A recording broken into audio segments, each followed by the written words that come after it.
Yamanuia le neaso.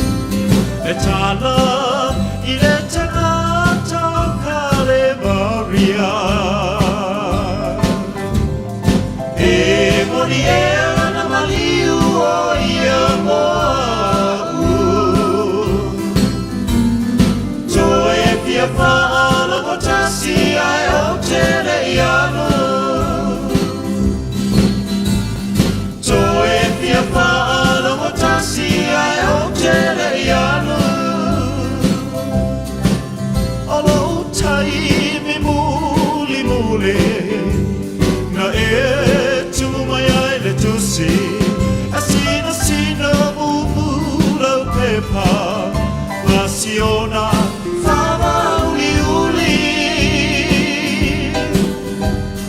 e ai e o sona taua mo to e pia fa la motasi ai o tele iano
Fa'alo tasi lauli pine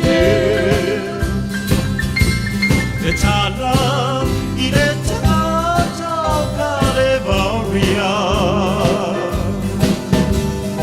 e moriera na maliu o ia moa to e pia fa'alo tasi ai o tele iano Joy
Ua na o le Radio Samoa se furulima iwa toru a mo e tautuaina o e ilangu ngana fitu aso le vai aso.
pese atu I lo malosi.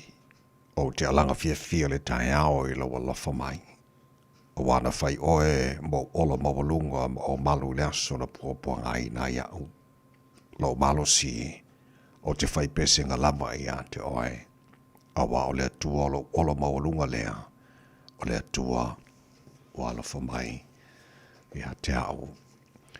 Wa mātua la usu ma le loto fia I le nei tai ao. Wa mātua tala se paia au whaamudianga e ana I le tai ao fau. Ma le nei asa fau e a mai. Wa moe me umalo mātua tua. Mātua ufale ma le loto fia I o loto a. Se alanga ina lo manu ma lo ma mātua pese o vi inga le nei tai ao awa wa tele tala e manu ai titi I malao. O mātou ifo I uluma nei lava tai ao ma mātou whape atu e pa ia lava oe le atua o au. Le atua siri ese ma le matautia. Le atua ma malua le atua mana. O le atua ifo uma ia I o mena e whaia e le ai lava. Ma se tusa ma oe. O lo alofa lo wha maoni malawanga le leilo mātou tua e tu maulava e o le ngataanga o mea malava. O le atua oe soifua ma le vavau e o lava I le whavavau. O le atua lava oe ma lia I manao I meleleo ma lava. O le atua la e le vi ingo le malu o le atua oe. Pulpulu le matango fi.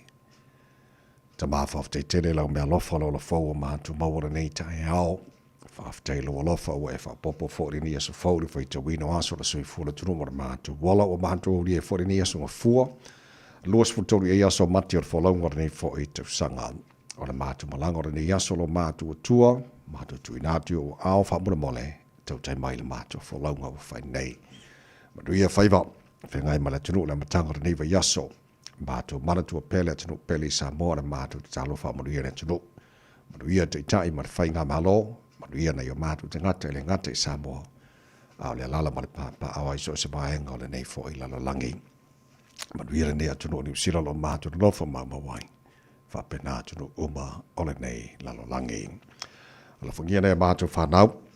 A ongore nei aso marutia la tau le paolo loa lofa lo mātu te mā ao sa eri le poto e ala I ao onga whamuni e whaiva. Whengai malim tamatai whaia onga lo ngafa ma leo ao ina o nei mātu whanau. Mana tua pere tu manu mul panga ma le tampo inga nei mātu mātua tu asin sino le tunu I malu maota malaura nei aso. Te tōru waina la tō le mawhana whana o la walofa. Mawai pero la tu se fua lau le lei tino. sili lava le nganga me omala fara matu whaira nia sa whaulo matu tua matu whaia lava ina e fo i atu rubi inga i atu oe atu maulava lo matu whaanta waa ta mafa mdia mani tu tua rwida sa mora nei asu anto matu wole matu wala au nei me malava yala la swafa mara malo Yesu Kiriso lo matu wali mora matu whaola Amen.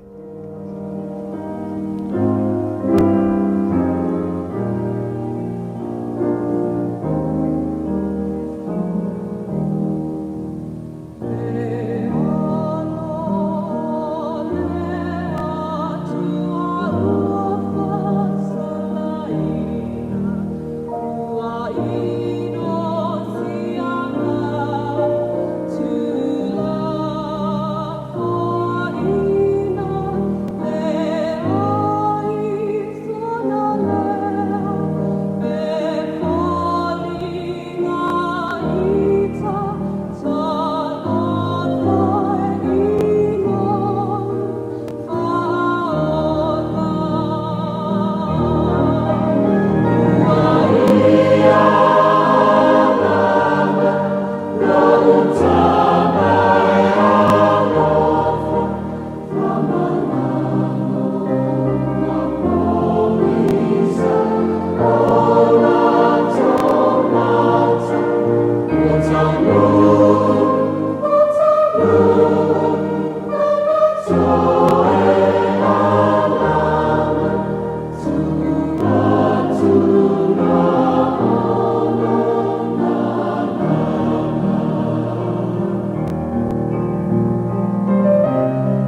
lo le tua o le vi inga langina la pesele o se kirishano papa toi to mo re sa mos falima eva tolu amo.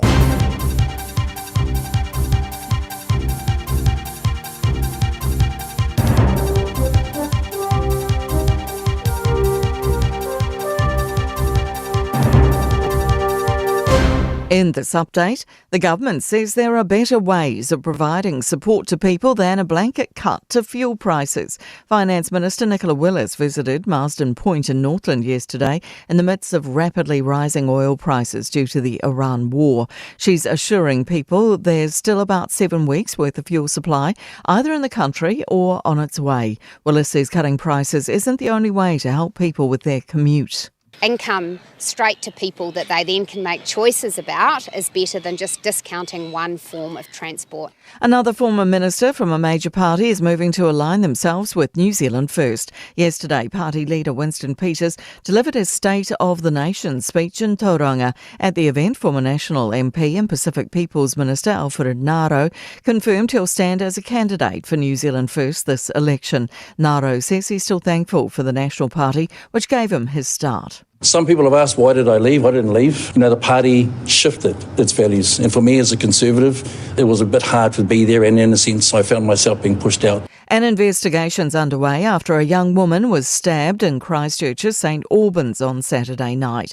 Emergency services found the 22-year-old with a single stab wound at the intersection of Cannon Street and Bishop Street after reports of an assault. Concerns future generations won't know a pristine Kawerau River as Queenstown Lakes councillors opt to pump treated wastewater into it for the next 3 decades. Councillors have agreed to lodge a 35-year resource consent application for discharge from the Shotover wastewater treatment plant, following emergency discharges from the plant to the Shotover River.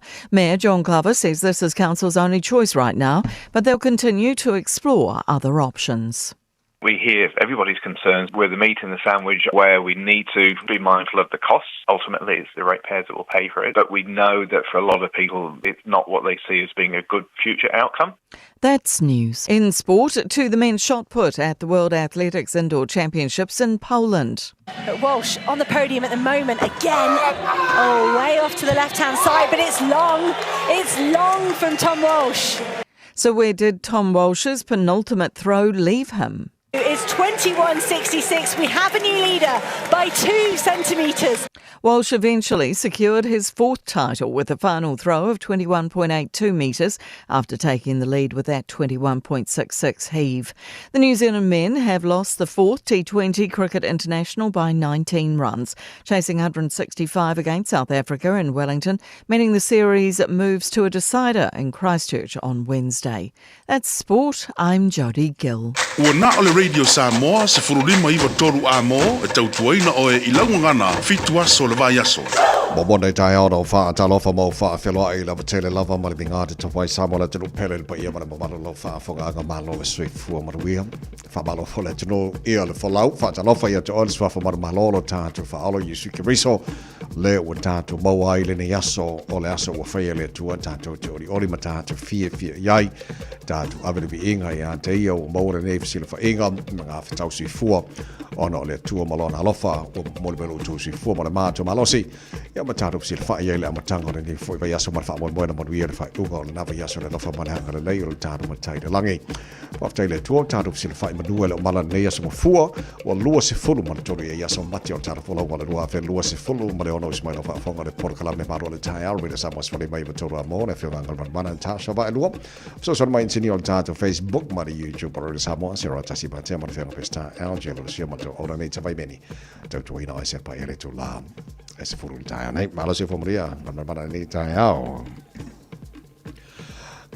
se cosa che forca mai fa mon mole ngal mana le o se causa che marcaco se coi con fai mai fa mon mole ngal ma le la mo cambia sia che folta fa mon mole sia on se mai ne tenu se cau configure ku sia ma ko va ngale mon nei tai fo ai ma lo fa tai lau mai mo ma lo fa fonga ma tanga nei vai aso tatu ia mal fa mo ia na manu ia le fa unga na vai aso le lo fa male ngale le tatu mo tai le langi ia na lo se fo ia e ka ko Malo sifo. Ia langi mama fo lau sunga la o survive ia le ile nei fo ia so fo fa talo fa fo ia Samoa le atunu upele. Sol, aso fuari. A mata fo. Ai sa ori. Ja, no manu mai le fa ngor vai aso. Manu ia fa fatai. Le tunu la mai bom la fa fonga nei tai au. Ole, lui tau. Mo aso.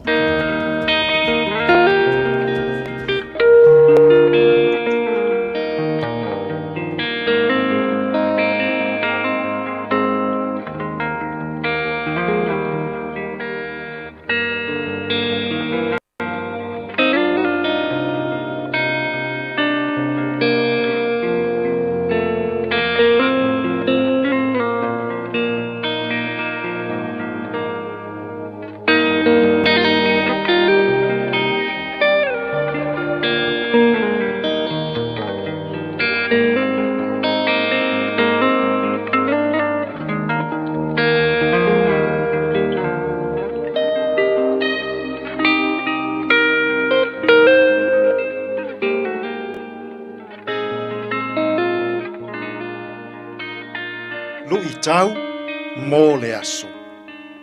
O le ola ua mau mau. A losing life. Ma teio lona mata upu e sfulu mo le ono o le foi upu e luas sfulu mo le ono. Awa se a le ao ngā i le tangata.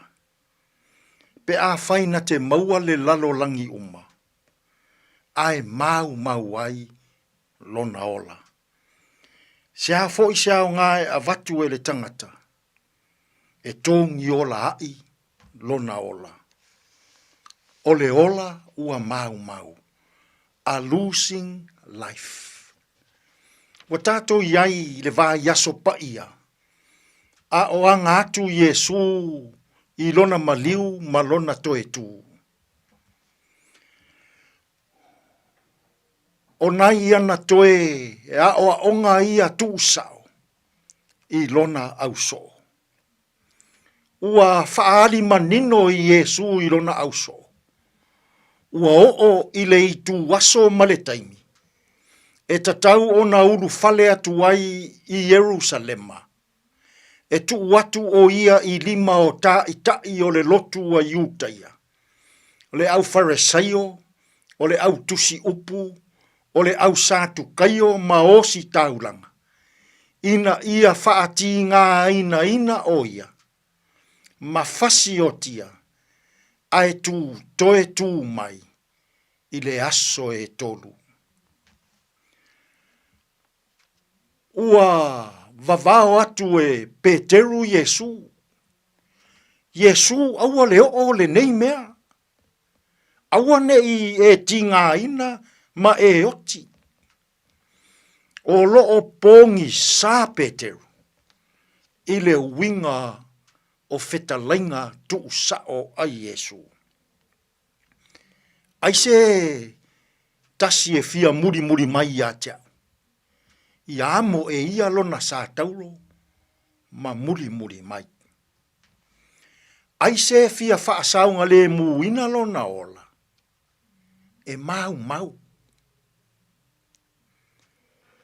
A o se wha mau lona ola, ona o Yesu, e maua. Se ale au ngā i le tangata, na te maua ai le lalo langi uma, ai mau ai lona ola.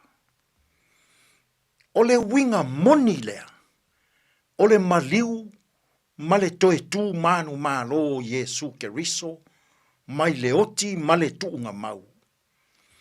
Ia le mau lava se ola. A ia whaaola ina, le tangata angasala, i le mālo o le atua. Samo ai, o le ua whaari manino i Yesu, le mafua anga nā fio mai ai i le lalolang. Ina ia whaati ngā ina o ia. Ia fasio tia mamaliu. Mō le whaaola ina o i tātou o tangata angasala. Ia le mau le ola. A ia maua e le tangata angasala le ola mai le atua. Samo ai, sa le au ngai te maua ai le lalolangi uma. Ai mau ai lo wola. Sa le au ngai te maua ai le mamalu ma le faa e aina. Sa le au ngai te maua ai le poto ma le atamai. Sa le au ngai te maua ai le oa ma le tamao ai. Se ale au ngai te maua ai le pule, le tūlanga maua lunga, le mamalu, le whaaea ina, i to tonu o Samoa. Ai mau ai, lo wola. Samoa ai. Lo wola ne i mau, i mea ale lalolangi. Na o Yesu, e saunga le muai lo tātou wola. Na o Yesu, tātou te mauai le ola. Na o Yesu, e whaaola i nai i tātou, mai le lo loto o le angasala. A e mauaina Yesu, ua le mau lo wola. Ai a e nau i mea ale lalolangi. Ua mau lo wola. Ile nei fo i vai aso. O le vai aso pa ia i le anga i atu o Yesu i ona puanga. Ai a pe a se i e tali tonu ia. Ma e wha tua i le atua. Ona e maua lea, o le ola. Ai a fai e te le tari tonu ma e whaatua tua i le atua.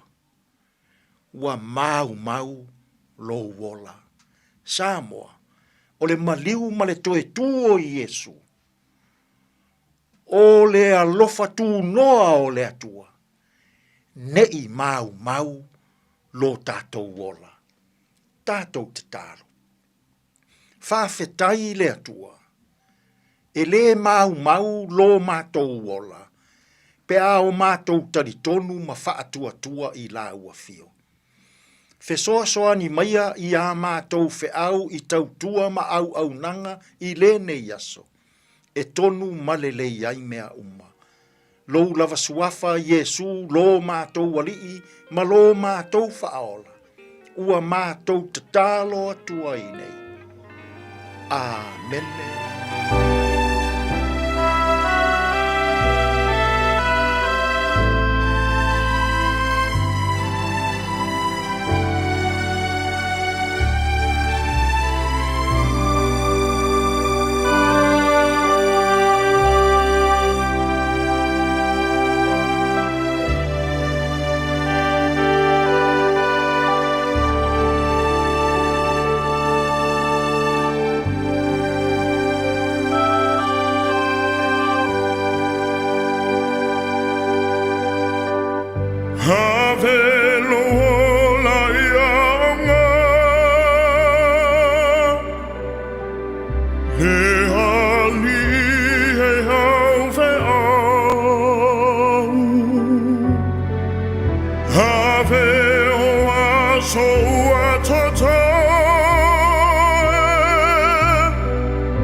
Lapi Mariana mo pese avela wala ia ngai no se fulu malamaru le wata le tula ono le tu mo radio sa mo se fulu lima i batoro mo na minu jona fanga solo le taro musika sui fe filo yo le tai alpha fi on le tai alpha Yam fa mara sa fo le tino le lo chu tu manga re ngala matanga ne ba so ta tu ye jo kwata le fitu le tao ne fa aba no mai so tai mo le taro bukalame a reto ole hola a mata le neiva yaso te pena mai le sunga ya pasta la fa le kopa fa le nam tatu maru le tai fa le nganga mo le ia so fu today in history taro ba vai pa le tupu le so ro tolo mati e le teno tu sang ba vai ole tai na fitu e le tao ne mo fa pongo telefone ngal pro tani ba tan fitu por kala na mata le taro tai mo le poti lunga ole au wala Talo fai ata vale amtanga le nei fo ia so fo matou te fi fo le te hau ia ka ko li po ki ka ko ko el wa ku lunga la wala mai tau atu fai si te le vave na feo lolo mai o tato a wala le taimi le nei no winga o le na ua fai asi a feo lolo fo ile lo le pisi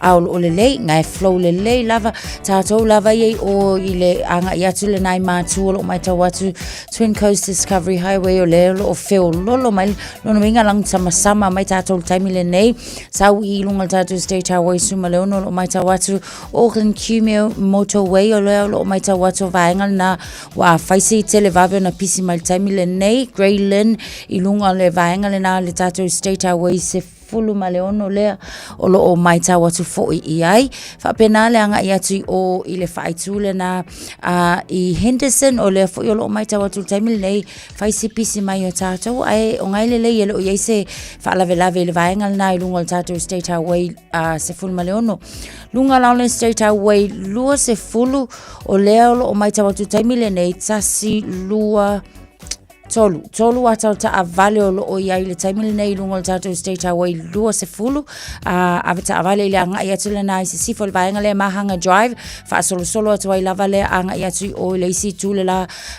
le anga ia tu le waterfront le taimile nei o inao le o iai li siata ta avale lo na lua le na o le isi o ta avale o I mangele la talata atu lava il nai le tatou a whenga le nai anga I o Wamsley Road le o tilo atu iai le taimile nei so e tolu ta avale lo na winga multiple crash fa mole ia tatou le malo au fa afafonga ia mwhaila fo an update mai tatou sa swani ane lunga lo peng ta whailangi I takanini le vau takanini le anga ia tupapkura le fo I ua faisi vave ona pisi mai le taimile nei o le tae au nisi nau tūlanga o le oelo o iai tatou awala apta avale le o 20 minute te aile tūlai ono Radio Samoa Taslima Ivatolu Amo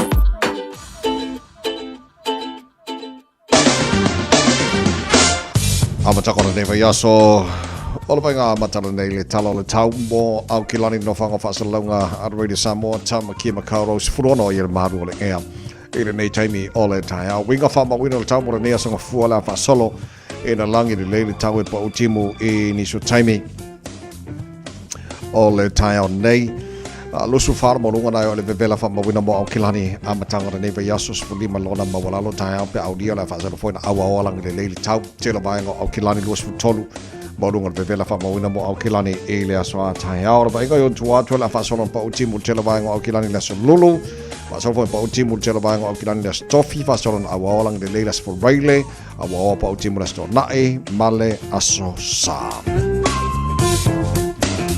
Pa mabonga umbana o tuina mala ba tau nei time o le tai au le tu tuar de Samoas Falima e batolu a mo old man. Nani Vale, Saya Frank Sola, and Melenau Lino. Favi Fiango, Tile, Talina, Favi Fiango, with the Samo. If we tile, let you know, I got you to Mangat Wegum. But we want to really weekend, Pesele Boy.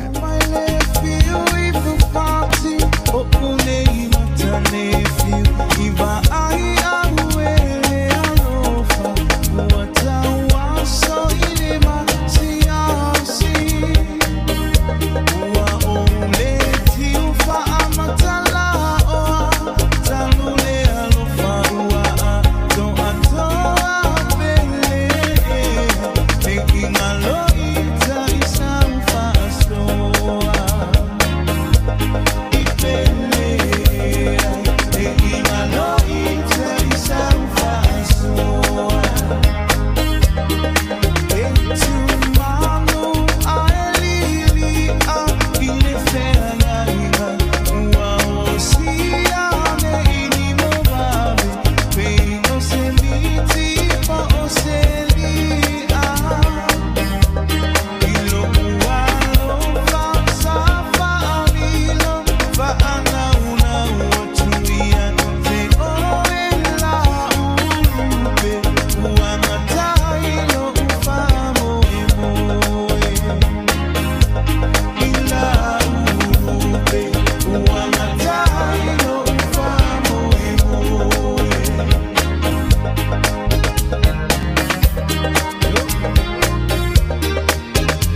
Tolu su fitu e le fitu le tautua mo e Samos Frelimo e tolu a mo tato umana eva le Olds Club le weekend ka mala ia fa fi ngar fa nga fa mo ko wo mo le lokwang fi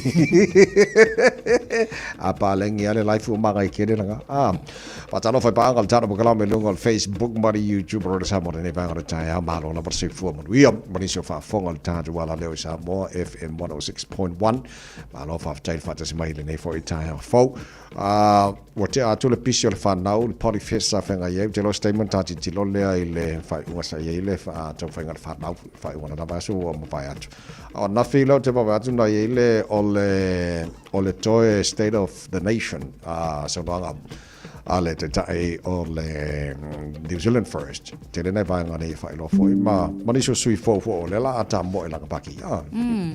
Mai tau atu le mana i foi o le foi vaenga i ei o e pesa tali lava foi le to tele o tātou foi ia i se whaalawi loa mai foi le party ale New Zealand First pe tae o leo mai tau atu ua amata foi o na whaamayo i o mai po o fia tonu lava foi vaenga o leo le a campaign foi iai ia po o le foi la whaamalo si e le latou foi party mai se le campaign o lo mana pe la o leo mai tau atu o le vaenga le tau le tise lava foi po le energy foi o lo tau mawhai ia le o le vaenga tonu ale na o lea o le a campaign ale New Zealand First ia ale ngata foi le na whaalawi lo stasi o latou sui fou o le sui fou le sunga ia Alfred na ngaro ele o se sui fou foi le tutonu o le parliament he was one of the formers kusa o ia foi sai i le vaenga le national ia peita ia ne foi la le pe o le safsil ia inisi pe sana ia tu ai foi le national ia ai mana tu foi e ia lava foi vaenga e whaataua e tangata ta ito tasi lava foi ia a whaapea lava foi ua le o toe amana ia foi po o le o toe whaataunu ina le isipati a o le ua whaataunu ina le isipati o le tūla le nā o le mafuanga le nā la foi ia ona suilo na manato le a le toe awai le national ia a o le la ua whaalawi loa o le atau va ia o se tasi o sui mai le party le New Zealand First o statement ta vaile ai le vaenga whailoa minsta o tupe New Zealand e winga le swa a te lo va pa tu stasio vaenga sa no e va pasa mane Winston Peters na so na fi o le vaina le company o controlling le power i tono New Zealand so la titi lo tu mana o ia break up power companies ia one i to e fatanga i la to e control la to le power ma le tau te lo se mele tele le wa tap titi lo ne le mele wa fieka ko le kau o le kisera wengi o le ka so le au te loa la titi lo manga i kele banga le la sisi le va samane Winston Peters ia fa pena on break up power companies ia ma one tu wela to le tu wina ana to le malos e pule la ko ka ole ka o se control banga le malo yo wa le o tele sa ta taula ona tele fo i male competition fo ile ka ngo fie mai ai ia peta ia ele se tu langa fa pena o ia ia tu langa so o mo le silfia le tunu le time de ne ona file na se ia le minister tu pe male palmia ele no fanga o fa mo tu so o ni sila Marsden Point o le tala la tamai fitu vai aso o ilu matu le te leo sapalai New Zealand o iai ida swa o lo itono tane le taimire nei ia po swa o le tono mai inisia tunu ese mai na i Middle East le tele sa wai le swa o New Zealand o star fe fia nga pa war kala fa no normal le bad news kong kalping sing re ka kong le ka tono le wo o la vele tolu tala los fluiva inisi pamu le mawalunga o nisi tolu tala valus fluiva mo ni la vale wo ia inisi fo i wa la to mo mawina wa fata la wo o le fata la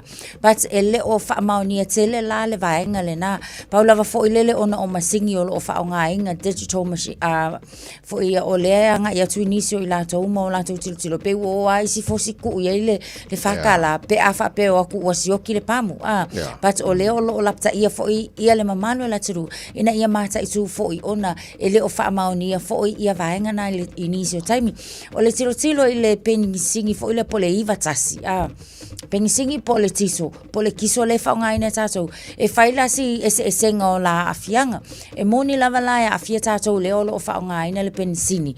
Ai pei atilo tilo le whaatu susanga o le kiso anga le pengisingi. E whaisike leo le afianga o le kiso. Onga o le tele o nisi o vaenga o lo latou whaonga ina le kiso e kai pei o trucks, o loli, ia e mai se foi o freights foi o le au mai i isi pito New Zealand, ia o le vae o lava i tau mafa, ia o amankua o loli ngai o le la ko kikili vainga tau mafa. So every e kele le tūlanga e afia, e o alai le tau o le soifuanga e pei o no tātou tiro tiro. Pei o le tau whaafsota inga le nā, pe a whaapea o le a tātou o le a tangtanga ia toa, walu i lunga fo i le kau o mea ai, tau o loa ese. Ia o nau tātou mautinoa lea, o no o vaenga uma ia, e a afia uma i lava foi. Le supply le a tātou, pe a whaapea, e o no o aku ia wao le mai tau atu, a whaapea o se tūlanga umi o no o iai, e o ki a me po o yungi, i o nisi na o taimi o leo lo o tilo mamao i ai tātou. So a wawail mo le mau a tangata New Zealand wa nātou ia le sa longoina le au tūstala fo ile ese o tau le pensili le ia nei, I mean, o nisi o nātou ma nātou mo le mau, o isi pa mo i no whango le la rai, wo o alfaka o whanta la ile Octane 91, which to fo ila maanga len for la vasamane Winston Peters era na o mea kongwa le tupu New Zealand pe fo ringa mai e puli al kampangi swa uia ele ka wala toa pensini a mane tele la maanga lo tapena e vasamane Winston Peters au nge ko oi e kampangi ia le afoi e puli la korkau tau control malo ina ia le lei mo tangata umbo New Zealand so korsia tupu nga maanga tal no swa Australia fatalo fati baanga tal bakalame Australia le ma wal tal bakalame na failo Minister Energy Minister Chris Bowen o laim ko ke le amalava le sapala ia Australia le tulanga le swa yeah ele o yese tulanga o whaapole nei Australia le taimile nei pe a mai tawat fole le whaatustu sa ia i tātou New Zealand nei o lātou ia o le alawa o mai tawat o la lava o okay la lātou supply mo le taimile nei le foi se sitanga fo ile e whaatustu sa mai foi pe o tātou le taimile nei so o la o okay lava lātou i le taimile nei pe o le whaalawi loa mai le nā la lātou foi Minister Energy Minister ia o lona winga amu ia foi Australia ia o la e whai le lava foi ile nei tai. Rere sama sole mai tola mo tolo for me tolo talo le to la fitu fa wo taro fa fianga le tau 5 stars o ka lo honey. Mana tolo mo real tau lo fa mara ngare le taro mo tai langi fa tai fa lo nga our memorials male enterprise motor group motor lo fa na wina tolo po kala me maru tau rere sama na mo tanga reba so tatu yai wo los futori so matio taro fo lo wa lua ve lua se folo mo le. Good morning.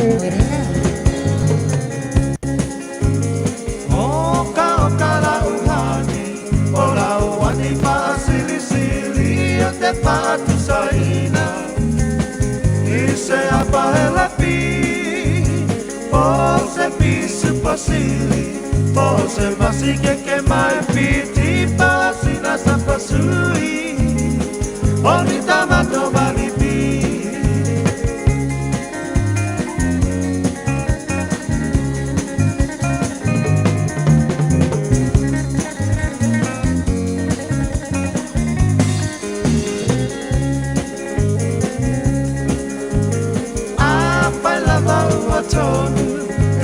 Tony lau pinangalo tapahai poipo avane ile malo ele anga ole tatua etele ayole ti akolo pe basa pepe ole po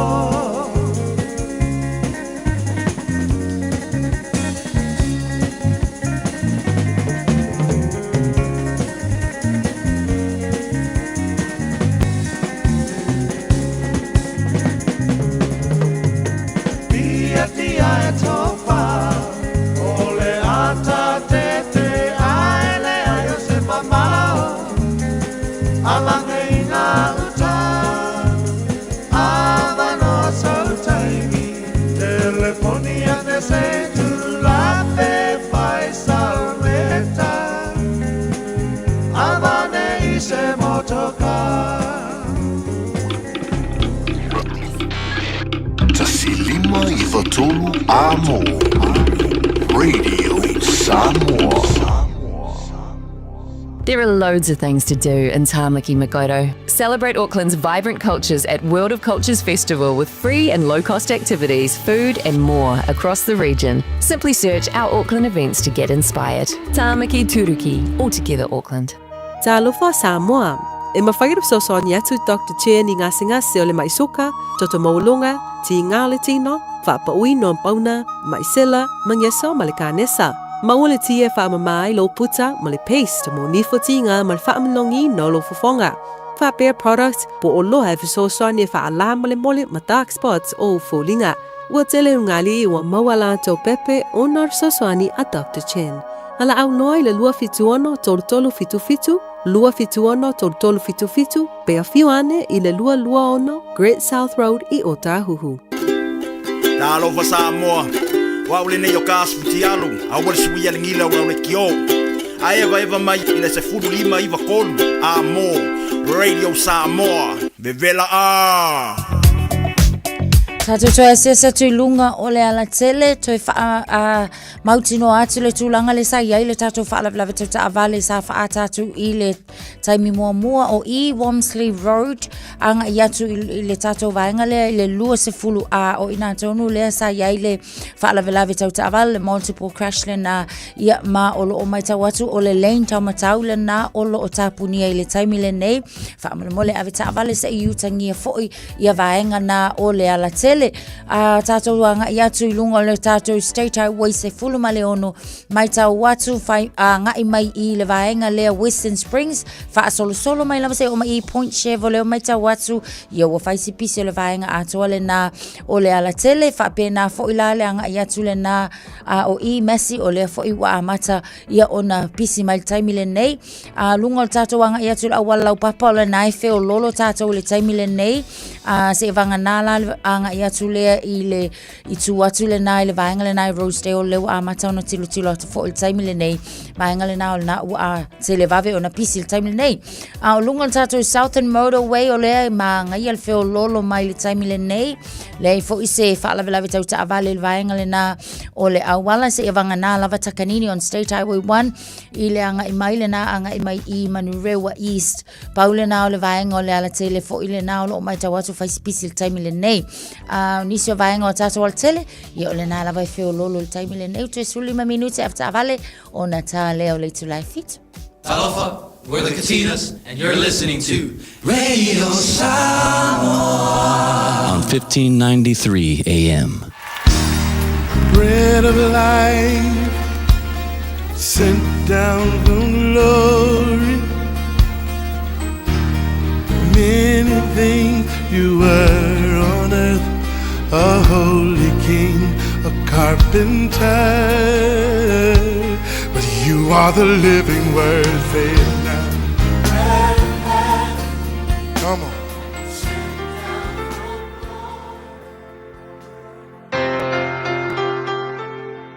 Talofa le tatou tiruu i le ne yaso i le lofo le tua i le tatou polkalame o le areto leola au te whawhailoa i fwoi ati oi mwhai o na whaatasi mai le nei tai au ma lor so i fua manuia.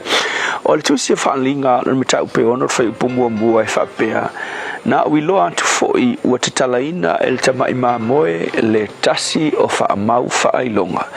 Au le upu i le ne yaso o mea ua tutupu i le lalolangi e mua i loa ele langi. O le whaalinga e ono a lima e te vaaya i le whamatalanga i oane whai mai na ia vaaya i le tusi i le aao o le olo o tie i le no whali i lona aao tau matau. Whai mai o le tusi e tusia i totonu ma whafo ia ma ua whaamawina i whaamau whailonga i fitu. O lea tusi e matua tā ua tele o na e vaai i le talala na tusi e whaalinga. O le tusi o lo whaamatala mai ai ia mea o le atutupu i le lalolangi i le taimi muli muli a o la talata le toia fio mai o le ali whaola o Yesu po le Mesia lea o lo whaatali i le lalolangi ma Israel. Peitai, o le whawhita uri o le tusi o lo whaamau whailonga ina mea po mea fo i o seals o lo o loka i le nei tusi e le mawhai ai se tasi ona tatala ia male mafai ia tangata o ngā malama I mea o le atutupu muli I le lalolangi le la fe mai ua ai atu Ioane I le tasi angelu malosi ua alanga le angelu mafai mai o ai e tatau ona tatalaina le nei tusi awa olo o iai wha mau whailonga e loka inai peitai ua le maua se tasi I le langi ma le lalolangi e tatalaina le nei tusi se tangata foi le e alanga tatau ona tatalaina le tusi fai mai tala Ioane o le tasi toi ina fai mai ona whaanoa noa lea o Ioane a fai mai o le tasi toi ina o le au lua se furu whao toi ina e au tafale no whaali I o le tua ua whaapea mai a Ioane awa e te tangi awa ua e loa le leona o Yuta o le itu ainga o Yuta a le ainga o Tavita o ia le na ua manu malo e tatau ia te ia ona ia tatala ina ia le tusi ma ona wha mau whailonga ia ai vaila ia oile mafai ona ia tatala ina le tusi ma wha mau whailonga o Yesu so le tala le leila ma le tala fia mo tatou o Yesu na mafai ona ia tatala ina pe tatai ina wha mau whailonga o le tusi le asili na tāua e whaali mai ai mea o le atutupu I le lalolangi le la ke vai ina ua tatala le tusi e fitu ona wha mau whailonga ona whaali mai lea e le atua ia mea o le ao o mai I le lalolangi le a mata I le solfanua pae ma le tangata o tie ai o le ata o le antikariso o le asau le lalolangi ia so o ai malesi solfanua a ia solfanua mumu ia o le ata o taua ma fevesia inga ia whape ona iai mea ia le tupu le lalolangi so o mai lesi solfanua tatala lesi wha mau whailonga ia o le ata o le mea foi o le onge o le ao o mai le lalolangi ia tatala le situsi wa foi o le solfanua lanu sama o le ata o fa mai o le angai mai se io o ina o ile fa mau whailonga lona fitu tatala mai Yesu ma faali mai e Yesu mea o le atutupu I le lalolangi so o le tala le leila mo tatou a eva ai nei I mea ma le ngasu o lo tupu I le lalolangi o mea umalava ua uma ona tusia I totonu o le tusi ai ke lor kanga kai o le tusi o le tua no winga e sili le malama le tua I mea uma ia ka ku ke ui le lalolangi le nei ai fai u I le fio mai o lo nalo I le lalolangi o le mesio Israelu o le ali I le o lo fatalitali atu ia I tatou o ia lea na ia tatala ina tusi so le sona le mo o le nei aso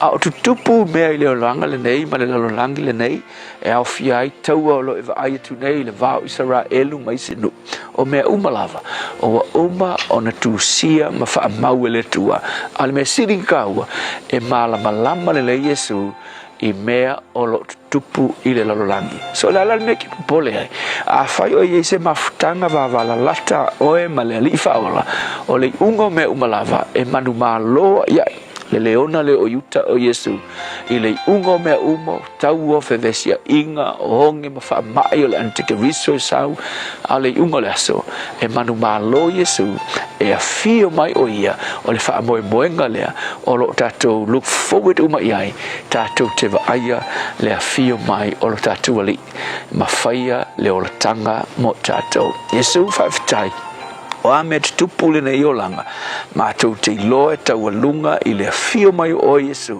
o le wha moe ngasiri le o I matau whaafitai I le wha moe Amen.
Yesu ana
Now yo lo mana o le pesio fa mai ai le Port Columbia reto le ola nei tai a mala matanga ba yaso ta to yai to tolu minuto lo to ta le July fito le so lo se fulu tolu o mati o hani mena tupu nei yaso to sanga mo vai.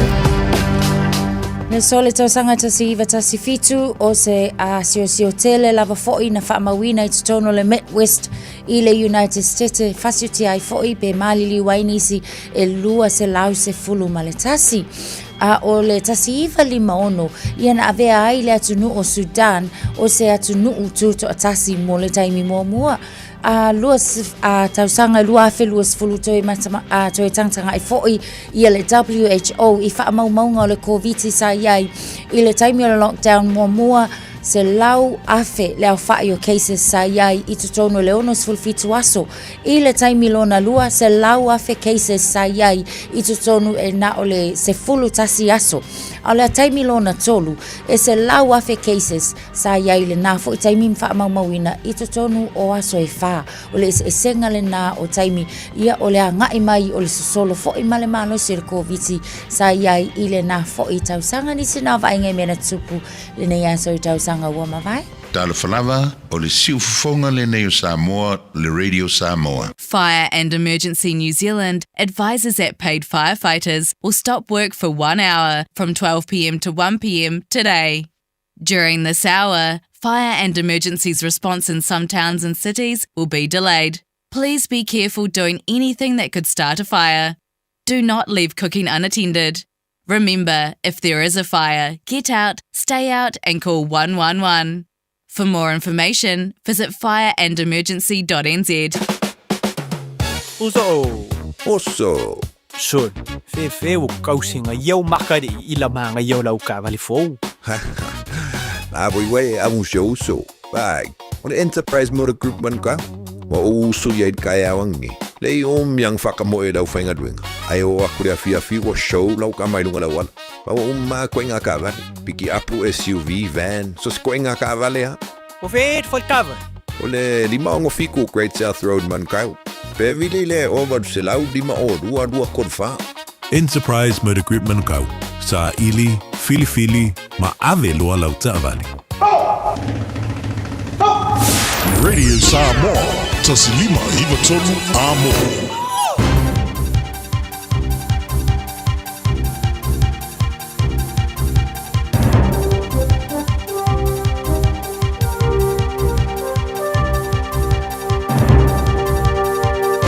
In this update, the government wants to make sure any relief packages they offer for fuel don't dig us into a financial hole.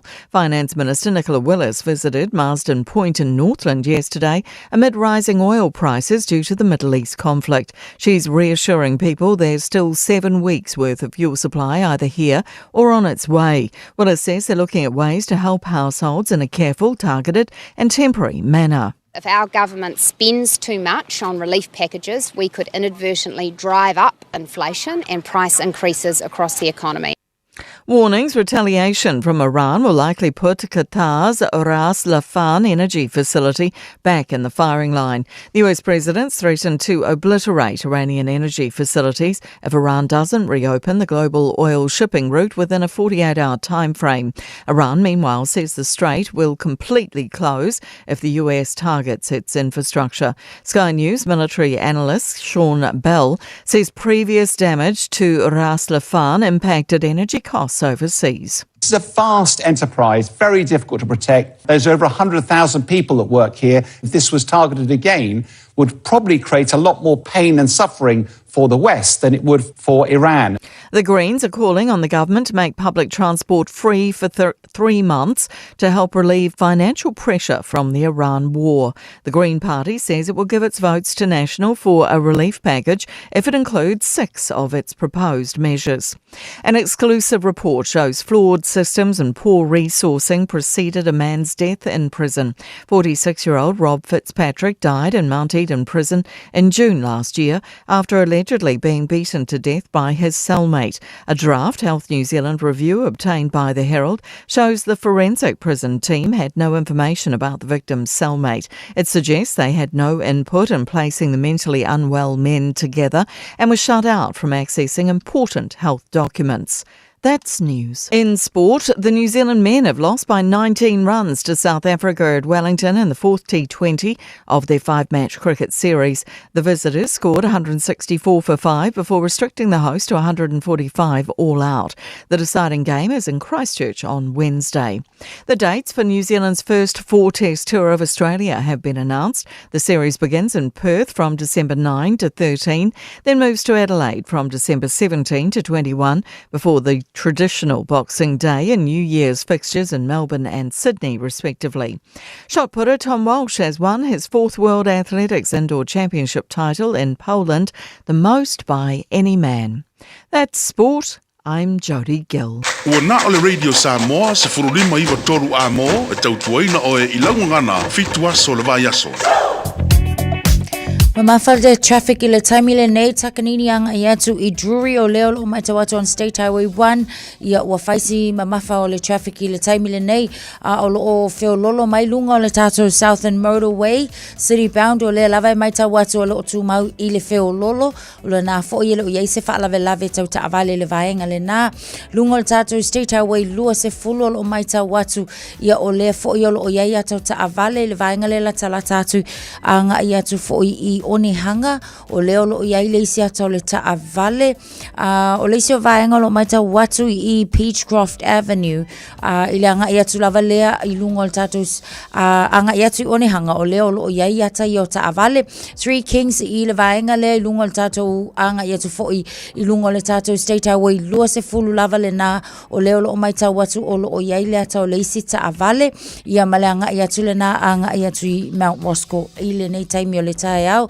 so avata avale ia ma faila wa fo ina so swani ane ia ma fa ilo mai lunga o tato penga te failangi a fa apea o lo esila fia vaenga na o le ala tele Waidow Road o lo mai ta watu faisi pisi le taimi le nei anga ia tule na fo itakapuna o lea fo iwa mai ta watu ia ua faisi tele vave na pisi o tato o Nera Road mai ta watu le taimi le nei o le na ua pisi fa penana le anga ia tu lunga o tato au wala lau papa le taimi le nei ia o le na ua ia le vaenga fo ngalo le alu mapoloka so avata avale tautuana lava lau ono sa ilunga o le ala tele le nei fo I taimi o le tae au nisi na va ainga fo I o lo o ia ilunga o le awala ta vale tautuana al saunga le mu le o fami nu te ai le tu lai fitu Radio Samoa Taslima iwatolu amo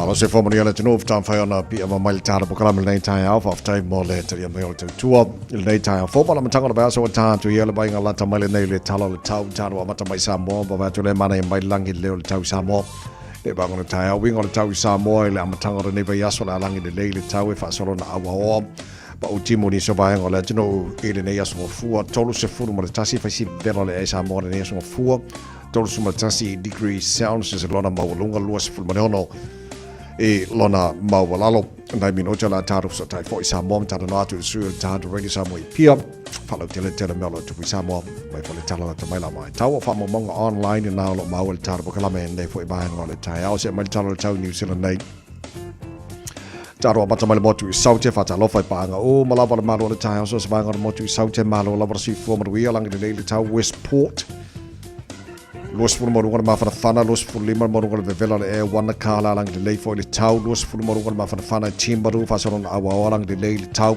e le nei fo yaso Queenstown lang de lei tau los fulu morunga ma fana Nelson lang de lei tau kai Cora lang de lei in Chicago lang de lei fo le tau le so Greymouth lang de lei tau Blenheim lang de lei tau de yaso Alexandra lang de lei fa si vela le los fulu lima lona ma lunga de Needham Los fulu morunga ma fana fa mawina ma utor fa soron awa lang de lei tau e de nei foi asonga fua ma le ayo kala stete ma lo le sui fua mo ria nei tai au fau fa soron awa lang de lei tau fa sola tu la oli ma le fia na nei fulu I var morunga dal ma lo le e fa mawina mo kala stete ile nei aso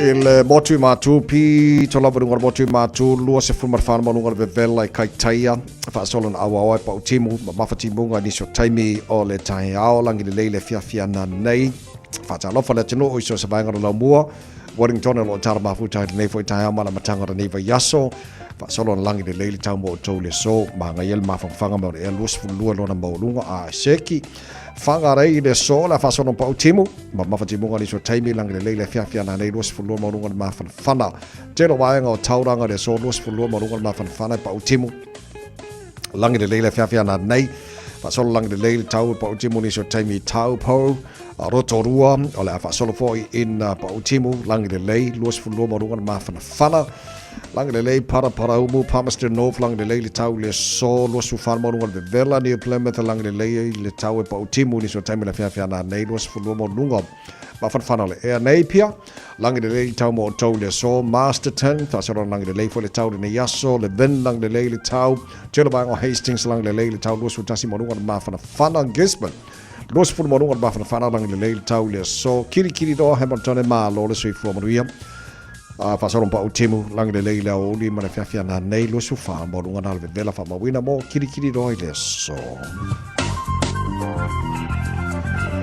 Tama ki makaura wa kilani no fanga fa longa radio sa mo nei taimi ole tai house fulono lo yaile malu ole ea olo tu mo pong sa pe fa sone wo umi fa pong sa tu mo wi ngol tau le so pa utimu ni so taimi lang le lei e ni so va ngo kilani le ya so lo su fa o runga nal ve vela e fa mawina mo au kilani nei aso se fulma lima lona ma wala lo tai pe audio la pasona au walang de lei for the tau te la baingo au kilani baingo yon tua la pa utimu te la baingo au kilani le son lulu fa pena fo le stoffi fa solo au walang de lei les for raile au pa utimu la sto nai male aso sa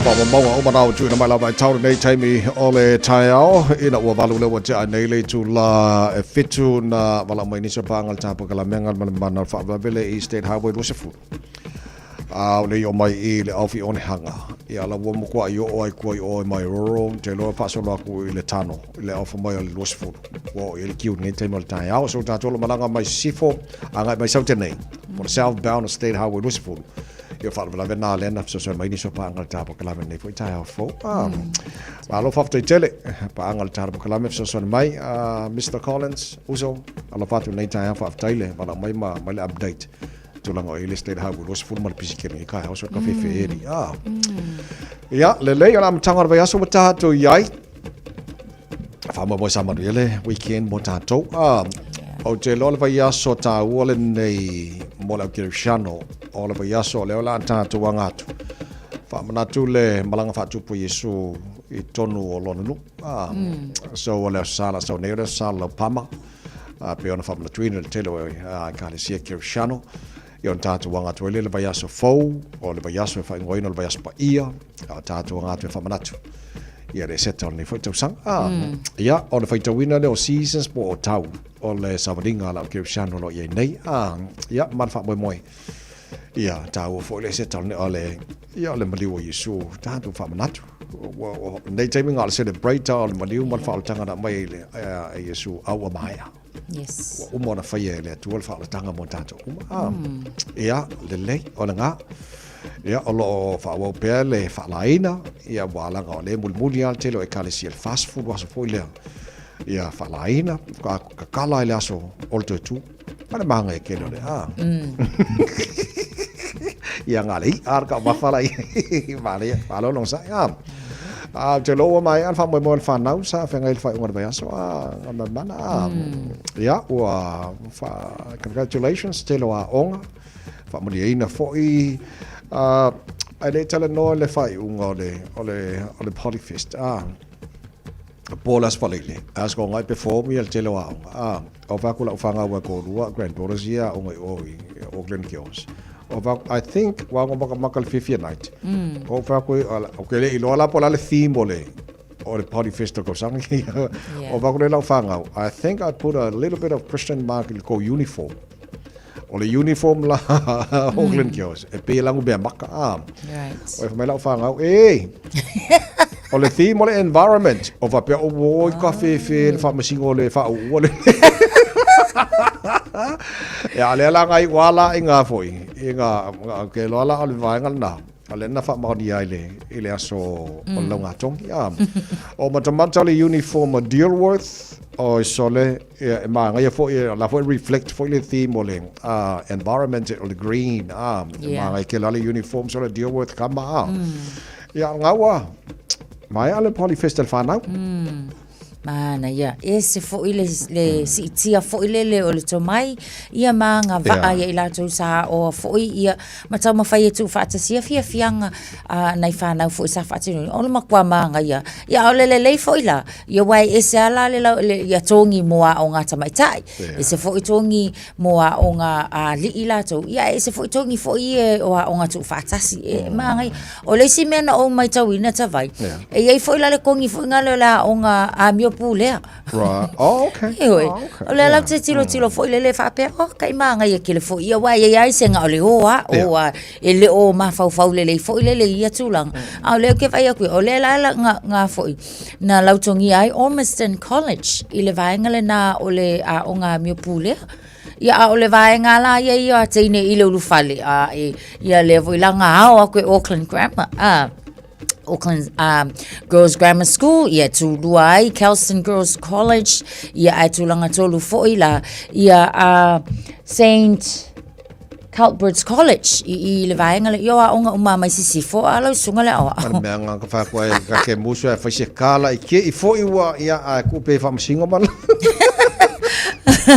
An tata lelan tata la no ai tonginga ia pela sa oila sa nuanga lelan ma lo ai ia Paradine College ia fa penala tulanga luai lo le Auckland Girls Grammar School ia tulanga so le o nga lavali e tulanga tu sa o nga lua mai sifo lava foi ile tulanga tolu ia ma ulu le sivaenga e se lo fia i vai tau o Poly Fest le lai makua ai au foi Auckland Girls Grammar malo lava numera mua lenga ngumela lua Kelston Girls College e numera tolu Paradine College manga ia kele sole ia e sau fo ile tua tama no sunga le awa manga ia so ile au te lenga la male bava ia tu fo ile ia wa sa awa categories ia na nga lu e famsino mo tongi na fo ile o tau whenga nei whanau. O le uniform, o le ulufale, o le ulufafo, o le pese, o le fuakaimi, o mea umai le sa ngai ai. E o whana lea mea pulele na peona so no ilini, maa ngon tai honga man. Ia o te lola lea o te lenga ai le titi lo atu, i le baba i atu. Ia mo lea onga i atene, ia o sola mal mako wa onga lea mai kengor kalama ia le champingi, ia kulonga luari si mako wa onga mai sifo. Girls. I don't know what all way. I think is it Paradine? Paradine, yes, yes. Kulang kol bangot ya atene. Atene, yes. Ala onga tama. It was sola deal with male to fatasinga o te lenga points. Tulunga lua i St. Peter's. St. Peter. Sorry, kasi lea nga sole manga ya mo ia sole sawa St. Peter's. Ia tulunga tolu ai ia la Sacred Heart. Malo lava. Ia almaanga la tene. Onga nga okay o ia tu fatsinga. Tene matama. Ia. La lau sola la onga o ko nei so ke masampingi. Anga foi lenga o fai yakwal vai asole. Ia awe. Congratulations. O ka loka mimika. Manu Rewa High School. Ia le o ko sola foi la masampingi le tau sanga ia tu langa lua Avondale College. Mana ia foi tama fai nga o le si foi a onga le se foi lo tafia mata ia i tau sanga ta itasil tu fata singa lava foi le. Tolu papa toi no tala no fo ile vai asole ile mangai fo la kamaka ia fo ile swinga le fo I wasu ile nei fo tau sanga se le mana ia o tau mafainga o ngata itasi ai pe ole au te lenga lana tu fata singa ia o ngata ile matama ia mana ia wa ngela la fa nga ul pola sko nga fa mai e foi ngale environmental lang me maka our backgrounds uma o le stage sa mo lang wanga fa o traditional kalanga sa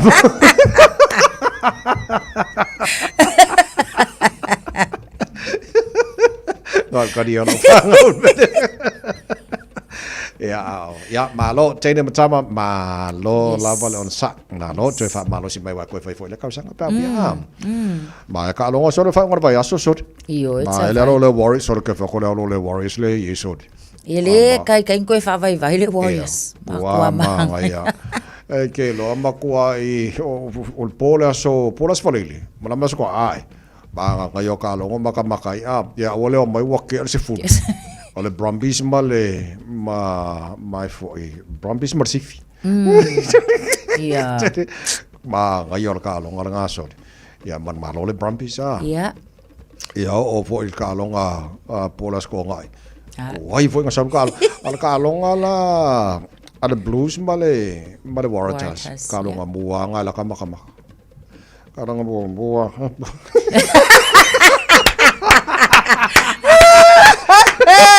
Ya lele. Kalau nggak buah nggak lah maka so. Kalau lah maka. Agi kilo. Oh, impact players ya le Blues. Kami kia nong le bench. So lo ke fa ya ko le o kamai so ne. Yo le nga suya ko kamai ko. O kira la game plan le Blue. E kusa yo kau matua yo o fa ku fasima. Eu fa kau ki ko ba orina. Nga kau wi for malo ku la ko V80. So ne nga ko ka ba se ya so le mai. Let's be manera di tilo Super Rugby. Wa tele tambi ti ama tamale to sevens. O le wa kongo au foi le le vai to happen le me foi le o mai tama tol fitu foi le wa ale le mai kai ko fiku e nga piki le ale wo lo kiki lo ko ke le ka mai o la ka ko Blues sole Cody Bai ya mala la kari o Carlos Spencer Peyton Spencer ya Shay Clark ya kamba o mo yango mai fiku sole o le o kamba ya sole pe o le o ase bule o kamel sa. Ole manga ya wango ka kalo ya malo le ngole u fai fa fo la tu talonga. Ole me la le wo makwa I fa mali inga la ka pua I mala mai mo. Ya o ka se mai anga ya kele. Mana ya tam fa ngale Blues le nei fo I vai tau am tango ole season. E pe ala le vai ngole liki la wa lunga ele na fo le Warriors le lunga le table le wa ngai Iwe. Wa ka kaunga I lunga. Ya le so o malo e koru so. Tolu. Taimi mo le tsala fa so pizza fo le Warriors ia ole wa makwaso so o ale kolu mokua. Ia masau ia o e pel masau nga. Mana ya. La ba seng so le ka longa le Marco Broncos mal pengedifi. Ya o for sa o Liverpool ai ke di fa ka fai ya nga un fe ka ya fo ya Marco ko sa mo for nga po ko ai so ba di le ai pigi fa le le Broncos pegi ma ya mo ya so ne ma ya le Reds ai la wa ka mo sini ma le supporters the Reds mang maru so nga fai fo ka mai le wa draw o la ko piko mo fikiri Ya le so jeno jalong ana sa fa nga so fa ba so ba mana le to job or sa mas fuli mai tolo mo lo se fu wa chai tu la e fitu música mali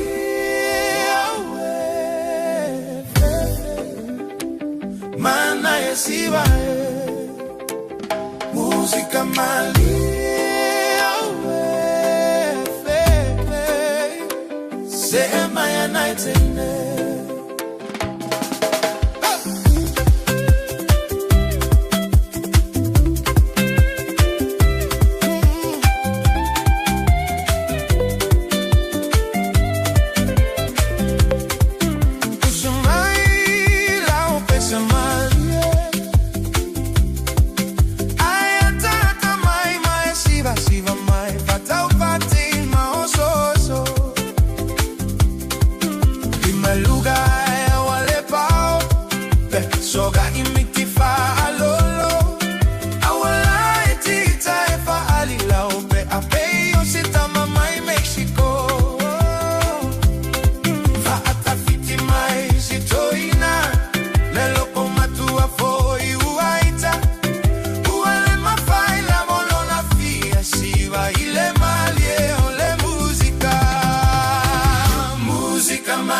Faga lue mai le musica.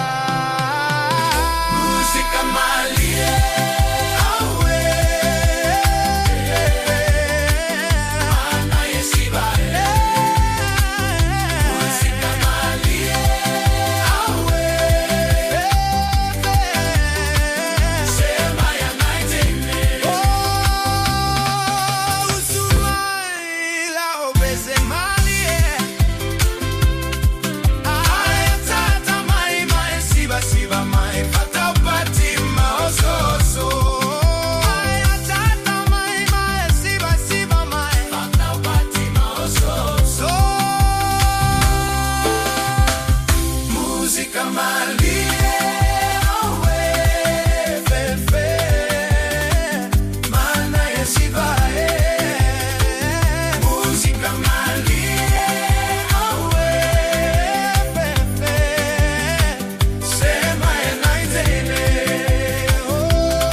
Falava o Aola Pimerana, Mau Belo Litio, ile Radio Samoa Tasilima Ivatolu Amo. Just think a minute. It could change everything.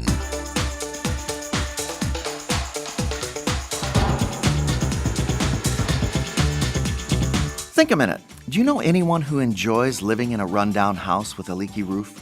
Probably not. That's why we regularly clean and fix what's broken.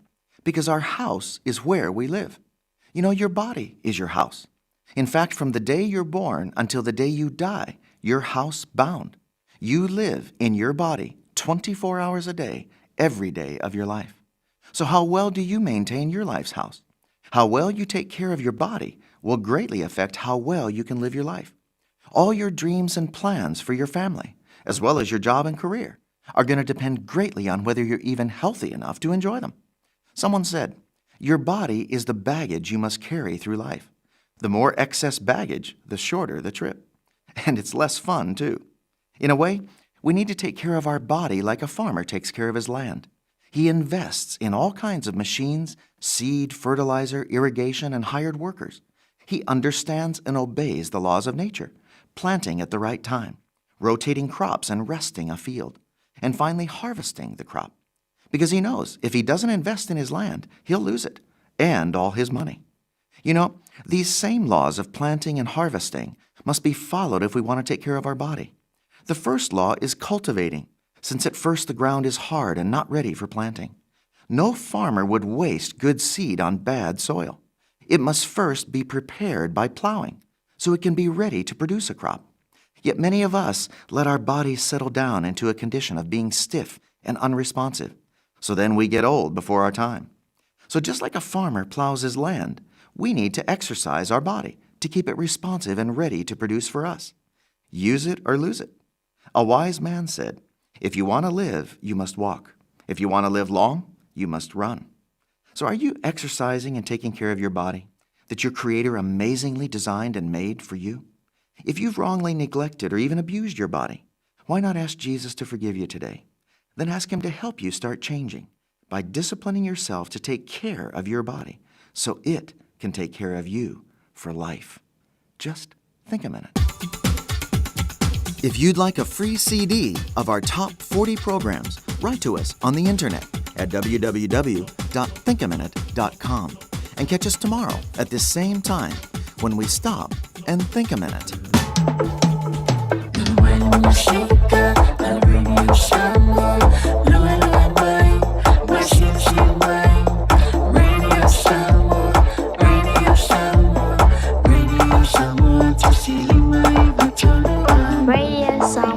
Loso male ono lo challenge July 2 ngon mana fa tis mai le fianga le aloli le suil ta Radio Samoa pia taru tatal no foi matanga nei vai aso.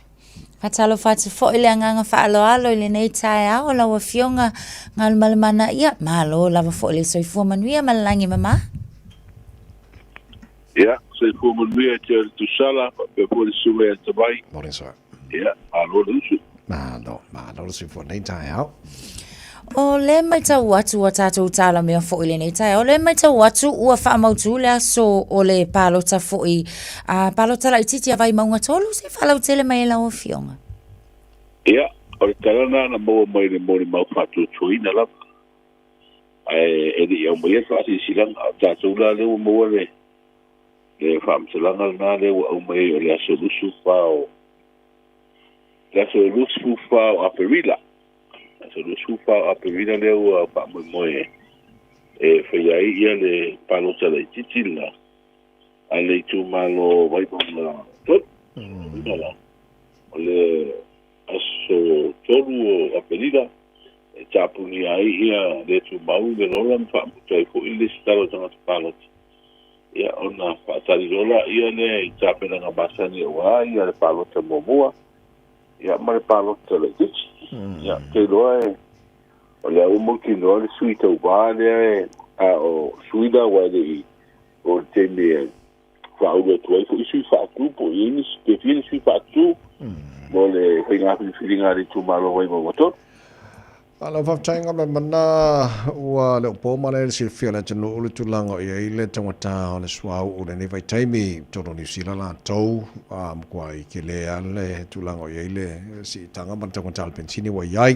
supplier swau o na pauna al tala fia mo ni sila fa no ngata pa na Australia anta pena ngata du no mo ne ba nga o tupu man nei vai taimi fa mo ya le wa fa ilo ele te tai fu le malo ele filo no fu imba va senga tu stala e lava ya so ne ta pena nga wa ne na fsiri ai ta pena nga ta to le sa ta no le tu par mia le te tai o malo fo i se tu nga fo i la ngol fa la ngol fu ta to ai pe a pe i ni tu nga ya lu le ta wa le pa o nei ya ai te o ye ni ya fia nga nga a me sia le swau ia male tulaga mo tino lava afa pe o le wa matana pa ina tau swap ia le si tu o ia o tau ta o lo a me se o lo ne me fa fu ia wai o swa wa te no fa nga u bem sini wa mo me fa nga yo ia o lo nga osi tulaga fa pena o no winga ia o wa nga na ale te pena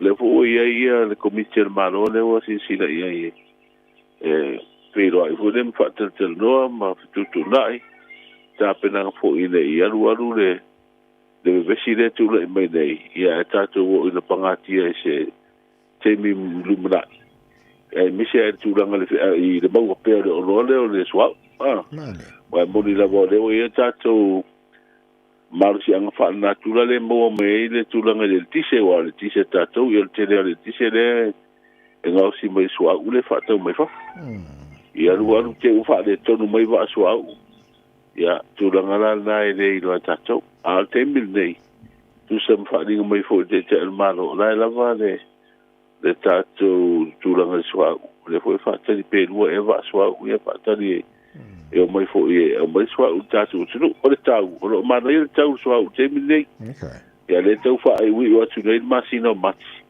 ia le o lo ia ile masino fo i tau fou o sua ia po le tu langa e wa wa e tu ya o tu ina mo ka ki le fo lungar ka o le la so o le liter sua sa o le I le tūlanga fo i leo le whiangainga whaawua New Zealand ma Samoa. Le mai tau atu le taimile nei o le nā ua tā pena Samoa mō nisi o suinga fo i. E toi teu teu wai le whiangainga sei whalau tele lai lau a whionga fo i ia na isi suinga fo ia. E lei whailo ina po atonu ai te lea vaenga lai te pena ia teu nga fo ia tātou malo. Lau ia komiti le malo i mtanga lunga fo i watofa ia oi. Ta pena ni swinga ho ene ba ya ba tu ya New Zealand ya tu tira New Zealand ya ni swinga ya ta tu te ba tu ya faile tu la ho le o fe mal ni pa ta si ai au te lo te vai mer tu sala afa ata u lo su fa tu sanga o ko vale ale foto ata u ya se tu la ho le e foi ni swinga o swinga o ta tu ai te leo o le suinga le soi fuanga o e mare le rangi de te mi pe afu te mi na sai de le afi se lo no rua te lo astu lan sa te wana fai ma pe se pu te usanga mai ilo ia inga fu e le nga ia tiro i po ame o tupu na te mi mafua i fe ngai wa te lo le si va ngata u le fe ngai le ia o tato fe malanga o le atu na mo le o mai le o tato hu i le o ye tu langa tanga nu o ni sila ia te o va ngana le o tapena e sunga ta sia ia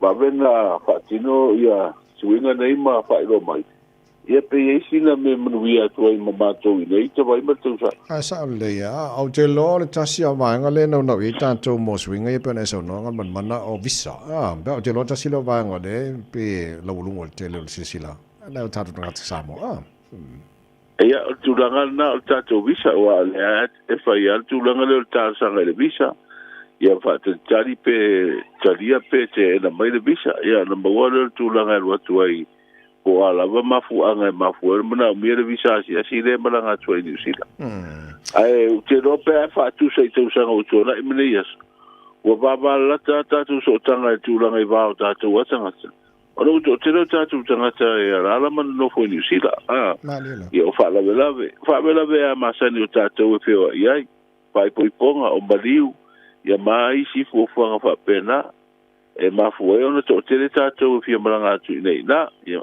ele ia ta tu hone malangatu ia umale ele umale le ba ia so por masina le na to to sa ai pe tu la vol fa te singa ta le visa nei ele wa ia lo ba nga le do su na umala ia le maka king fang solo ia inga ia ko le ngam mana o ngasi fo i tato le mal malo mo tong fitinga on pe o New Zealand ma intia tunu ia na tele na awina mai ia pe la o tava va tong sila malo o fitile sia tunu le la fai o beni so ngasi mana yo la tala mai ia e tau go fie fo mo na yo tato tanga fo le tu langa le no fo ai ia wa ai se tulanga mana o mie po ave se tulanga te tupe le la tala mai nei ia la tala tu fo i New Zealand to la tala te Australia ia wa le ia o tatu tanga te o tu si mai ia tu New Zealand la te le tau ai nga fo yo ia ma fa na ai pe o le tu ma maule ia o intia ia le o le o tolu ia no fo nga fo ia fo mai le wa ave tatu nga o le sa fa ilo mai fo ile lava ya so le pandemia o na sa malanga tu ni sila le minister for so fo malolo ina manisio o la na au nga duwe ya to sa ili ni si fo mai e se mai fo mai e va to ta to nga se mtonga piti ai yo tu la fo to sa ili pe mo si na fa ma ba ve wa te do ai e to ta ni mo to piti ngai de to mo fie tau mo si o nanga fa se fu maroro ina fa mai nai tau fo ro tau e tau so ni ho tatu tu pe wa fu e tu pe lu il po kala mele le ava si fo nga se furu miliona tau sa wow stupid ya wa ya fo no melo nga se fo ima fa ba ni e va so te se kapene te va ti fo ya ele la dit tau e ne furu lima nga se wa so ele te ni e valu nga se ele o fai titi ala vale te lo ngase aba tipo ai fa after yo le we ma fit ya tau fo lo passe se la tu piti lo le wa tu india saulele ma no fa time mo le fa mani no ina na vanga ia ma fo fa fo ma le tu le tai ba tu la no fa mo le fa ai lo fa fo mai e sa mo au ta pena mo ta tu la mata mai sa mo pe ta ba fa mo le o tatu talafo le yaso o le wote enal tasa fu ni so sunio ni so pa le sa pa ele pa le mio ni sila telwine te enal la tu tasa na fa ulu atu e fo ye se fa am sino ngai lo la tu te en na fo el fa ngai no so pa o le wa fa ilo fo ile fa ngai yo pisi ni si e tu malo pe fa pe amatono fa ngai 2 miliona fo no fa vai tu sa fa tu pe fo o le uto e tolo atu le so lu supi to le masina ne o mati le se fa mo fu yo mo ria ngalo a fia ile pa le mia mai si tanga te to lima i tala ita longo ma o lungo tele te mo fa fo si tatu o pi ile se ilinga se mpini asu no le oceania le sa a matai le fa mo le vai aso ia o le vo whaailo mai penga te whailangi le whaatino e o le proklame soaswani al tātou le kapi Samoa. Ia wala wale tūlanga le anti la eino uni whaitu malo. Ia ma le tālonga le kapi mo le vasenga to mai. Whaalau tele tātou telefo te masani te waimara tau sa. Tālu walu mo le whaafo le tunu whaalau tele tātou tala umana. Ale se tala la mai tau I Samoa mo le nei tai ama le vai aso. O wingo le tau le nei aso ngofua I Samoa. O au susu o sa video le mata ponu no ofitia ide tino umai au mai ni ao mana I timu e a fia I Samoa I nisi o teimi. E leo iei se whanu tuanga poni la pita ingo pui o wha amara sia mo lau panua le tino. Ale wainga le tau mo ponu ma sa wa ine nei aso e a wo I nisi o teimi matimu e tō uruwa wasoro ai e wheo loro le mamafa I nisi o waenga e wha pēna I wila ma whai tiri ono I ai leo ouri. Tara leo le tau nei aso ngofota wai. La fianga ngal mana fa malo fa tail tau tau mal ta tunga ruanga na tanga na nei vai aso mo ni fa pal nei aso so. Ya, manu e pula mtanga vai aso inga ruanga. Tela va le fianga ngal mana tu mar ba tanga vai tipi tanga vai el su ta to radio sa mo e pia. Ya, male fa mani no ina nei vai na isa mo ha pena fo na wa matu ta tu tala fa lo tele. Ta tu tala mata mai sa mo le nei vai aso pa tali tu la balu le ta nei to radio sa mo sfolima e ba toru amo. Wa mal tai mi ta fo mjanga o aso fa na.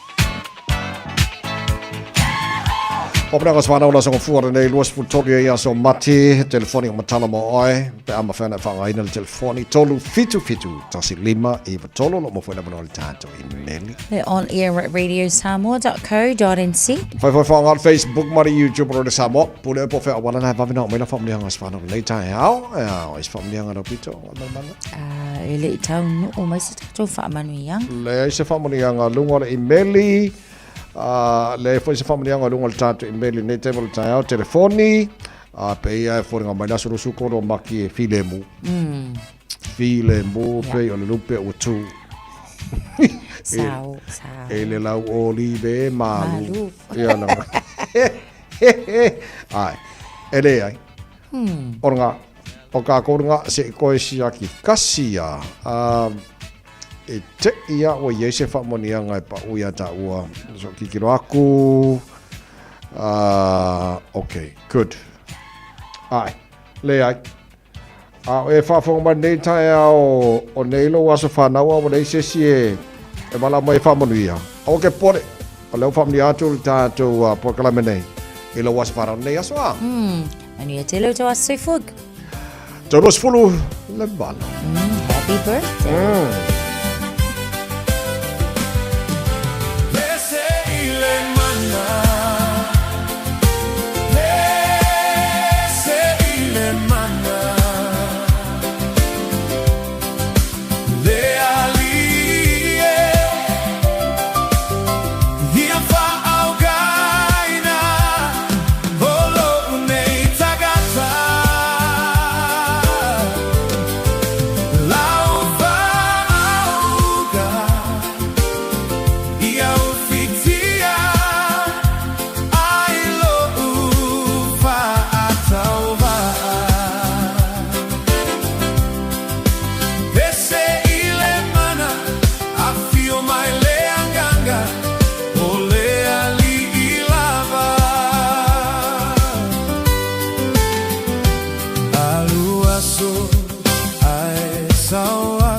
Tagata fa'alata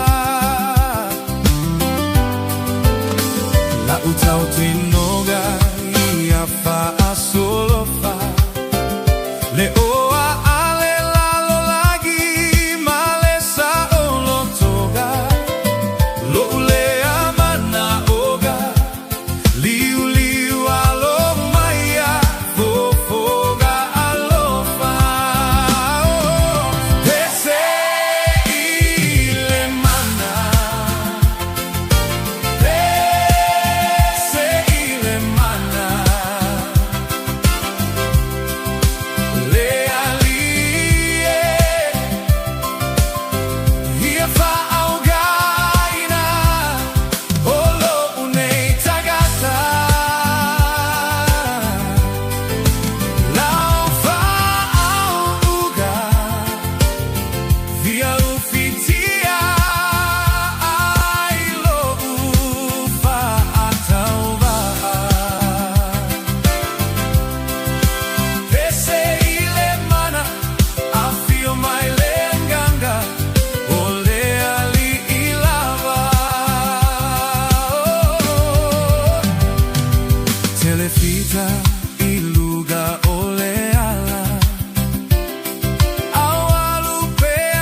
Eva mali pese. Malo le whafonga Samoa. Malo fo ile va ile musika. Radio Samoa #1 New Zealand akoa. Sipso.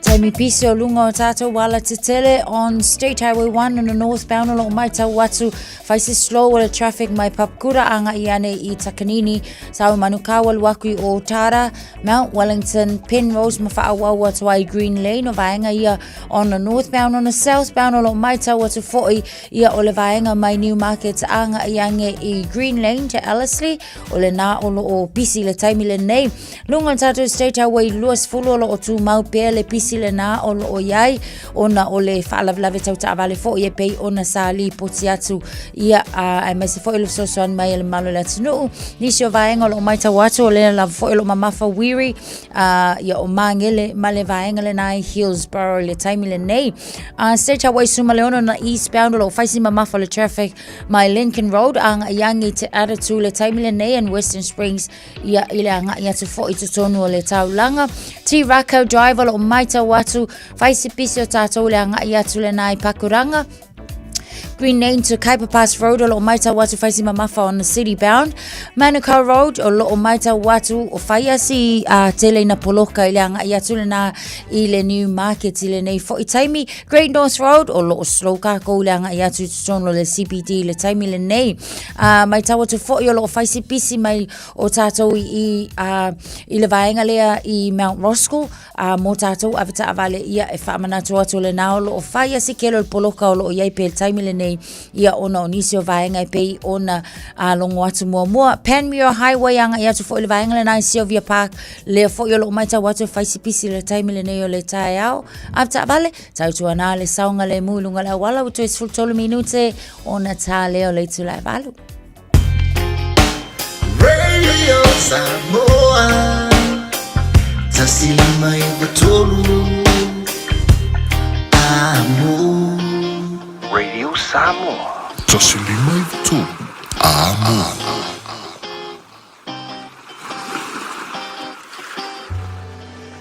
O lea o te tala ina nei whaatal noanga mō fuafuanga whaaltau sanga a te pūleanga inua au kilani. Mai mātou te mo o mia so manatu whaalia. Ia mautinoa ai o loo mātou wia ala sao. Anga ia nei le akheavyoursay.co.nz/our plan. E whailo mai e so finangalo. Ai le iau lia le aso lua I Raumati. Tamaki Turiki, all together Auckland. 5 is a number you can count on. That's 10 shoulders to hoist each other up. That's hundreds of miles traveled together. That's thousands of memories made for life. Join a team you can count on.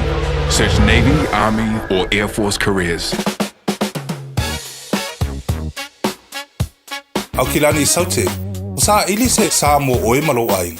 O le Enterprise Motor Group Manukau o lau fale ta vale fa moi moi. O tele ta vale matango fili mai ai. Tele le soani o lau fai ngā luenga mo oe.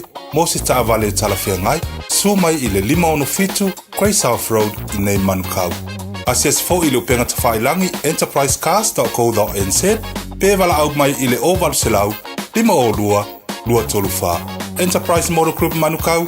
Sa ili, fili, ma ave loa lau tāwani. So se fulmal tasi minu tolo jore talo le tulla balua taru tala mai samola matanga ne vea super tala balu le town nei fa talo fa pa angal tala bokala mefta fa tis mai le nei pa ngor ta malo la si formal we are talo fa talo fa mai Hawaii aloha malo si formal nei ta ya papa ya tu ni se fa mo Hawaii le fa si afia lo longa samba ka ko yo lo longa fa pe Hawaii Tapantero tu sang papaya. Iyo e pole lua se fulu tau sanga talu ai ia o fatu ato ia ile se tulanga fo ile I le vaenga lea o hau North Shore o ina tonu fo ia o tele ni so ila tau fo o le fo ilo mai tau ina sa fa pena fo ia ona fautua ina ma o lo fautua ina ia tu ua fo ino fanga sa ia e pe o ni so ila tau ile fa tu atu le nai le North of Honolulu o ni sina vaenga o le fo sa mai tau atu ia sa ia ni tulanga fo ia te tau ona tu ua o la tau fale mano fanga ia e pe taila o le faftaia o la ua to e suia le na fo lapta inga sa iai I le taimi le nei so la lava la o lo iai pea I tulanga fo ia o le tuli mata ia pea ia ai pe fallinga mai o fai si to atele fai la so a fo ia pe amale lima fe lima se laula fai fo yo lato o le na ave ia le fe au fa vave ina ia tu o lato ia ai ka ika fo ia ole usita ia lava fo yo fa tununga e mai se o lapta inga i taimi fa pe ia e ono pui mai ai fo ia mai se lave ia so i fo pe va tu o Maui for Lesi Island upgraded evacuation advisory nisha vaenga la haina jelota sila vaenga na fie pole afilua to ya le fo wa e fo na ya fianga ia vaenga so le malo tuno la papa au i Hawaii fa mo mo mo tilo tu si foi ala fo tata matai fa mo la fa tele mai su ya ke ni tata so tenga tai au ya tu la ngolo ye foi la fa fianga Hawaii la tu na ia vaenga se foi me ku pungi vai kai nu ka ku ye alo don sa ile tuno ultata fo lo ngolo fai nei ya tu langan na e festo tele la tu nang mari liu ri ko ngi sila ni fa blavering fa on sorry io o se tu langa fo ile mo tato u malava fo ia e fa manatu mo tato ia wa a fo ia mai le pola so to ana i se ia o mai i le asona nafi to ono le ia le fa io ila to fo ia o le na o mai ia o tu langa fa mau nga ia a fo la ia o ila to ia o nisi na mali liu to alua na mali liu mai le Southland i le vaenga le Winding Creek Road ia e to alua ila wana mali liu mai na o i wai kato la talata tu fo i Hamilton ia e to atasina maliu mai ai fo i le weekend lava au kilani i one hanga i le State Highway lua se fulu ia e to atasila na maliu ana nafi lai le vaveau ana nafi which is nga matou tawa tu fo i le ia taimi nanga ia tuai i taimi fo i sauni ngā lotu o i fo i wai o hau i Bay of Plenty e to atasi ko fa kasila ko ngole leia only within 24 hours so o se fa manatu fo ima se fa fangu mo tatou ona o se tulanga fo o leisi ia o fa ku ko leo ai le tu ia alu le ai le tu dia la leo ia o ia walu suki angele pa ia o se tulanga fa pena no winga o le sawa ia o leisi fo yo tu ia o le tango fio ta avale o la o lo o ia afianga ava malo si matulanga fa pena wanga pa wanga me alenga solar ka avale pe a kilo mai leo ia ai fa manatu pe mo tatou le so onai updates na mena tu pula fa ngora aso ole aso na filo titilo atu na avela ta inga President of America Donald Trump ia Iran fast food valu tu lalen tu ia ina ia tala le the Strait of Hormuz so all of city tele o lale me tu pale usta ia Iran le fast food valu tu lalen tu atu nei ya ole tasina ba ngon tarfa tu tali ke rope ko es fulu ku la po o la lo fulu tu la mal termina avela ta inga fast food valu tu la tu ia Donald Trump na ia tala le straight le o le kele inga nga foi ta fio mai va wa fia ilo langi a ko o le ngata o swa wa o lo ia ai a fia tele foi la America i le vaenga le ia ai talo sia ia utang ia foi Iran la to ia le nei foi tulang ina ia vave ona fa amtalia foi ai mai solo so swani mo tato mai wala ka wala ko ia o le amatua ma fati ai foi tato foi le ile tulanga o le tawol swa o lo ia so all of sitele ale me tupu wa le titi lo tu po la balap ta inga mos fa inga Israel lumai America le avio Iran ele kai fo Iran retaliate po de kalimai ele tulanga Iran lo e fo la to me tau fa tun ma mao ele lo po la mau lunga ma le malo lo si en fai ona o ia ba nga ia tasina ba nga lo fai ma fa po lenga tangata malanga taimi ne a wam kwa ile mau ki ngoa ka ngai po la mau lunga le fai ka fangai Iran la to me tau fa tun ma mao ia e ono afie tangata fone fai malanga dunga so ne vangara na mole update tulanga ye mala afianga o tatou tono ai New Zealand o da fa dia le minsta to New Zealand Nicola Willis la son nafi fa tase male fianga le pandemia asesiatu Lloyd Marston Point tulanga lo ye le vaenga lo fa mo tu le swa o New Zealand la seki kako la seki kako pa wal me de seki ol kau kalpeng sing le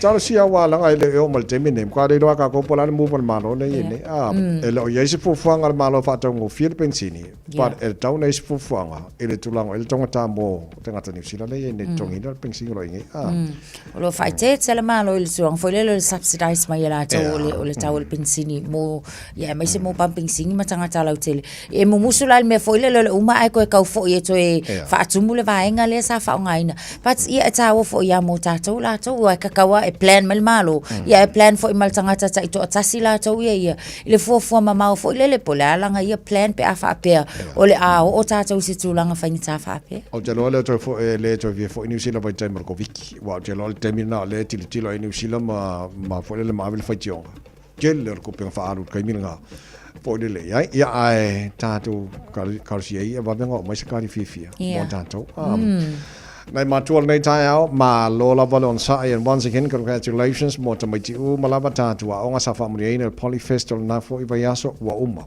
wa ko fo ka ko ti eni ko fo ka ko fai mea onga to anga fai mea onga le tele na banga na fa malo nei matual on sai tutors la to sa ngafa malea o ina o siva nei fa na ma lo ke le ke le ko sa ya mo tang fai ngai fa na to le ya ona nga o yai ba ngo tene sola o len ke o scramble marsampini ba ngo tama sola you deal with marsampini al ba ngo onga tamam tene yo sola man rewa hai mana ya nga ya so ya kasi mai kai kaulanga kasi mai e central kasi ngai self ya kere foi ma ko masifu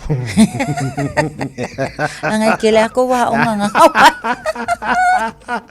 ai sawa to tele ana ma tu fa kari marka ko fa malastino le ta maleta ya ya le o de la fa fa malastino io ai allo fa malastino so mataro tala mata mai sa mo le fa ya so ka ko mata ya uma Safa ya oh tahu ya bili mai rumah kau ya alu tua naya mana ya kasih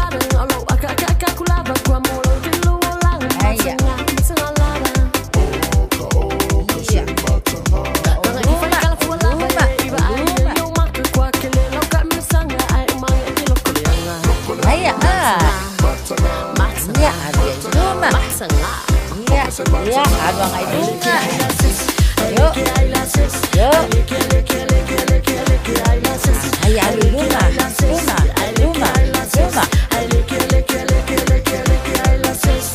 Ya, ada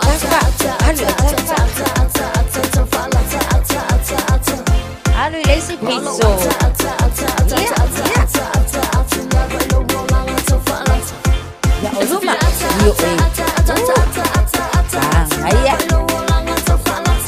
Ya, luma. Yo.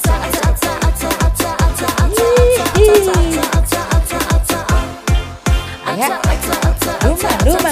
Luma. Sawi tua. Luma sawi tua. Ayah, alu luma. Ya, liu yang sawi au sawi tua. Ayah. Ya, ada ya. Ya. Alu luma malunga. Kasih.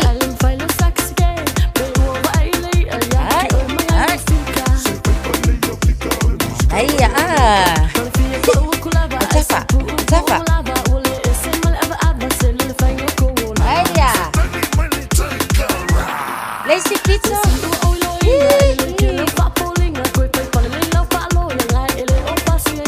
Ayah. Sawi rumah.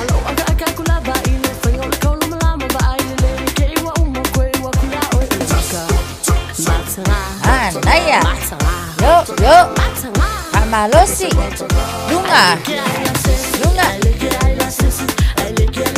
Hihi. Luma.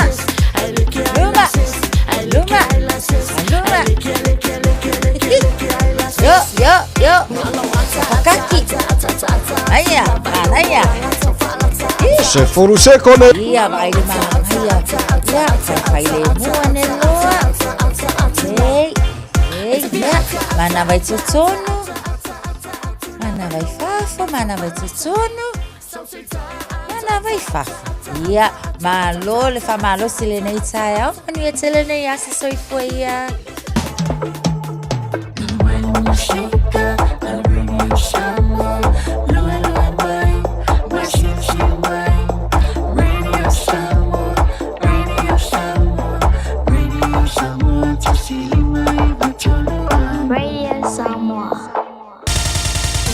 Usi mai alau whaafofonga o le whaapoponga fo ele nei o talafou mai Samoa. Awina sa mai mo oe e lau leiti o whalongolongo le Radio Samoa. Tasilima iwa tolu amo. O te fia foi whaatalo foi lo tātu o tano a matanga le nei vai o sa fau o tātu o mafutai. Ia usi mai ele whaafonga ngā ruenga taulongolongo le nei foi vai o sa fau o tala mai Samoa. O te ena le ofisi o le whaamsinonga o whanua masua wha Samoa. Le tāro sanga na whauluina e nisi o suli, o le suafa o tui sinave maulu matotua, e peona sa whae e atu o se whaaloalo, i le fionga i le pāle mia o le malo ni usila le asonga fua ua mawae. Wa whailoa lea whaai unga le tusi maile le sitala o lea whaamsinonga na tui nātu i le asfroide na te nei, i suli na whauluina le tāro sanga te te. O lo whailoa i le tusi e lea nga vaani i tū tāro sanga e whauluina le whaamsinonga, ona o le suafa na whae i le pāle mia o Christopher Luxon, na whaatino ina i tūlanga ma malu tau aloa māloa i a Samoa, ma sao foi nātu, e amana i aitanga tānu o mai whafo po le honorary basis. O le suafa foi na whae e atu i le pāle mia o New Zealand, e le lesi talaina i le api resitala o matai Samoa, ma e le whaasalalau ina foi, i le savali le nusi pe pāle malo. Wana o le tu ina atu le tu spasi tau aloa suafa matai, po le honorary matai title certificate, e aloa ia mamana i ai, le whae e ina o le suafa matai. Ona mafuanga wa tu ina atu i lunga, e whae loa atu ai ma le wha alo tele, e te ena le wha uruina o le tālo sanga, e pe ona tau lima ina e le tātu o fisa, o le whae unga leo le tusi maile le sitala o wha amsinonga o whanua ma suafa Samoa. E pēna sila fia wa to ono i le pāle mia o iei nei o New Zealand.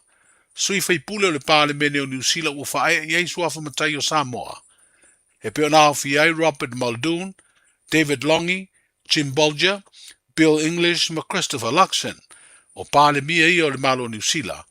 Wha pēma le tai o le vaenga wha upufai o le New Zealand First o Winston Peters. O le whono malo o le tau pulenga na tani malo i Samoa i le tausanga e lua o lua wha. E lua suafa matai na whae atu i le tupo Peretania. O le suafa atu i tau mesina o le whaaloalo mawalunga, mai le fio anga o motaa, ma le suafa to ainga o tu mua, o le whaaloalo mawalunga le fio anga o si umu. O le 2 miliona le asi itia iei tupe mo le ati nae o i tu malo palo te limas futasi. Le ufa moe a mata le masino i ulai o le tausanga wha le tupe o sa sooi nei. O se tasi o vai ngā tupe o lea 2 miliona, o le a wha o ngā e whaatino ai ni pisi nisi, mo le manui o tangata i tū malo. Wa wha iloa lea fuafuanga le pāle mia, sunga la uri le mali e toa leo te apolata i waufosi, a o wha ngā solo ai le wha matu i nā atu o vai ngā tupe, o le tasi tesi ma le 2 miliona i le tausanga wha le tupe o lo wha ngā solo, leo wha moe mai ai le wha i unga le masino uni. Wa wha iloa le pāle mia, o le fuafuanga a amata le 2 miliona mo fono whaavae. O le a ave le tasi le miliona ma le 5 sela wafe e whaangai o iei ati na ese, mo nuu mafio anga i tū malo.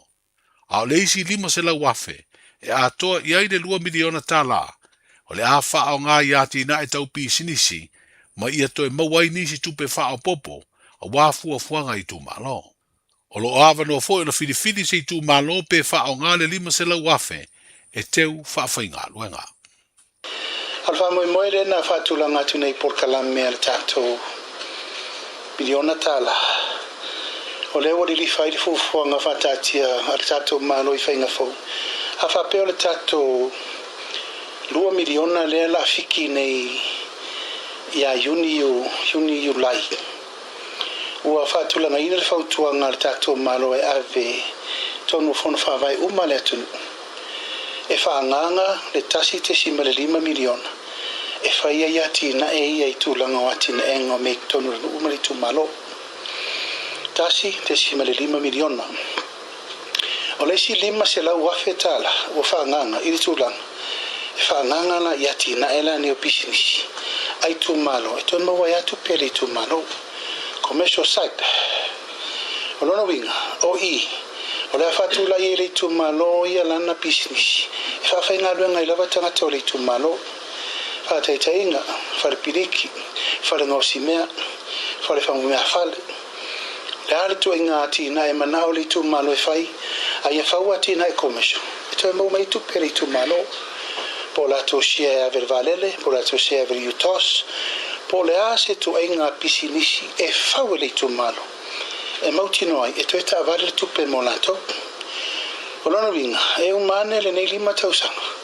E te tauna tupu le atina e le 5 se la wafe lea ua whawasenga le dato malo. O se whaatupu manatu ina ia le ngata ina maua le tasi te sima le 5 miliona e whaanganga i atina e. Awa e se mea tau se tupe whaputu tupe e tupu tupe. Alona winga toi mo mai tupe pe whalu tupe. Tasira na whamaumaunga le lei na mo mai le so. Na mautino ai le tūlanga o le mea lo o tatia i ai le whamaumaunga. Mo le ngalue ina o i latou e fia ngā luenga i ngā luenga le malo. Fia ngā luenga i ngā luenga company tumoti. Ma fia ngā luenga latou lava mo latou. Se finangalo le pāle mio le tunu i le whono masani ma le autu stala. O toi tōlu pōle la wina o se whaai unga le whaam sinonga i mōrianga lo tua i ai le pāle mia. Ma isi tangata e toa 5 au fi ai fe pulea i whaimata sua, li o whaatau malama au awa, Samuel Usua, Sivai Kepi, Malise Marie Schmidt. O le asfaida le vai aso nei, luas fulfitu leo mati, o toi tu watu i aile la wina o le whaai unga le tamai te whaam sino sinia, o le whaam sinonga whaai tu malo, le fionga i antalasa a toa sa anga. Le asfaida le te nei le whaatu langa i whafonga i nai le whaai unga, pei tai e le i mai a tāpenanga le tamai te whaam sino i le whaai unga, le mafuanga leo le toi tōro pō. Sa tumu le aulangolango e o lo moria i whafo le potu whaamsino i mulunuu i le asafari le umawai. A o tā lia lea whaai unga ua toi taati atu i le whaai unga o le vai aso nei. O whaai loi te uru manga o le whonga ino le tā upul nei le whaai unga o le vai aso le te nei. O le tū lai tasi lea o uri le asafari le lumana i nei e au mai ei le whaai unga o le ailo ai le wha maonia po le wha maonia o morianga a leo leo. O le tali malo ai o Samoa i le tāmilo sanga sa ili Champini a tunu o le Oceania, i le tā longa o le pii, le ana tatala le whaai unga o le vai aso umawai. O mori mawina i whaai unga o tā longa o le aso mua ma le aso lona lua, le maua lunga o le tau mawhainga o le au pii a Samoa. O le aso mua se furu 5 pine na malo ai, ma le aso lona lua se furu tasi pine, e au fiai le aulo, siliva ma le apa me mea. O le aso muri o le tāmilo sanga na whaatino e le tā longa le nei lunga o le matawhanga i mani noa i si umo. Ma e sifuru tolu o tunu o lo tausini o ai. E tu sama le lua se lau tangata tā alo pi o lo a wai, ia mao le tai o le tātu malo i le pāle mia na te talaina alo ia lea tāmilo sanga i le aso whareile umawai. Whapena na wha ngā solo ai loa i le whaai unga o le vai aso. O le porkalame fisoa swani o le pulenga o le tā longa la kapi, mo le whaawa wina peo le ati na ino le nei tā longa i te tono nu mafio anga e latu le unify tu malo. O mori mawina i au wala o fiso ta inga le pulenga le kapi Samoa, le tau au ato se leni, e langolango ai tau mawhainga uni le kapi whai tu malo.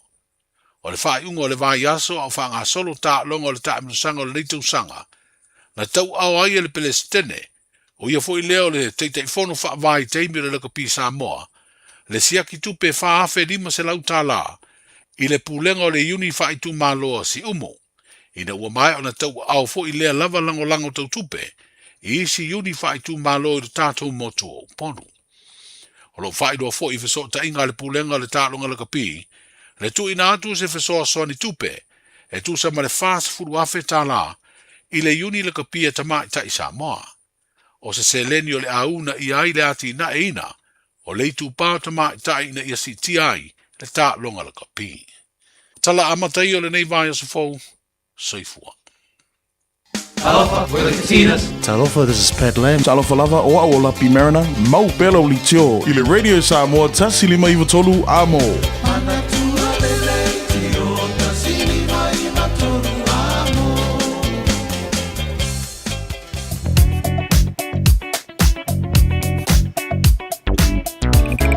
Patalo Pavale nei taimi o le tai ao e le seisi whaalave o mai waka kotahi mo nei vanga o le tai ao a o mo koe pisi alunga la wala talwai ono whaalave na tupu le tai ao to mo le 12 after tele pa anga le tara pukalame so mai ni so pa anga nei le tai ao tulango ye so State Highway lo se fulwa ia le nei vanga o le tai ao lai fe lolo le alfa mai le tano mai le fulwa no I around Mount Roscoe pasi mai le tano faso mai Mayoro Road, Dominion Road and Hillsborough Road on ramps. Poloka ia nei vanga le tai ao le malanga mai le sifuanga mai sauti nei.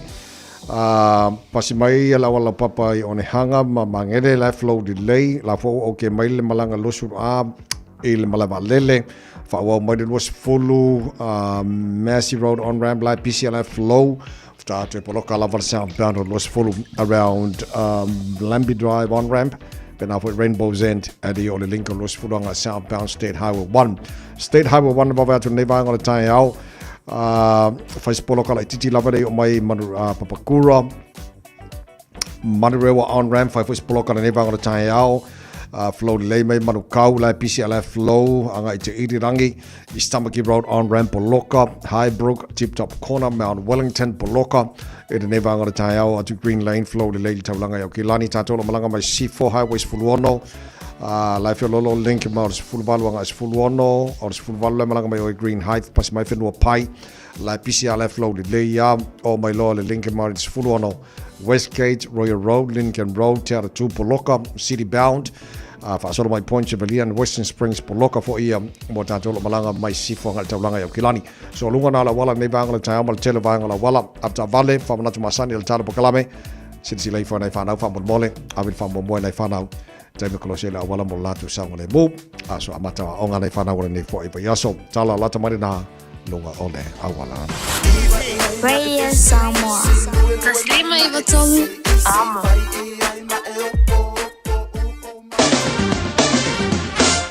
Mahalo whaftaila tino ele mai bombal whaafonga mai nei fo I taimi o le tai ao le vainga lata mai nei ele tala o le tau.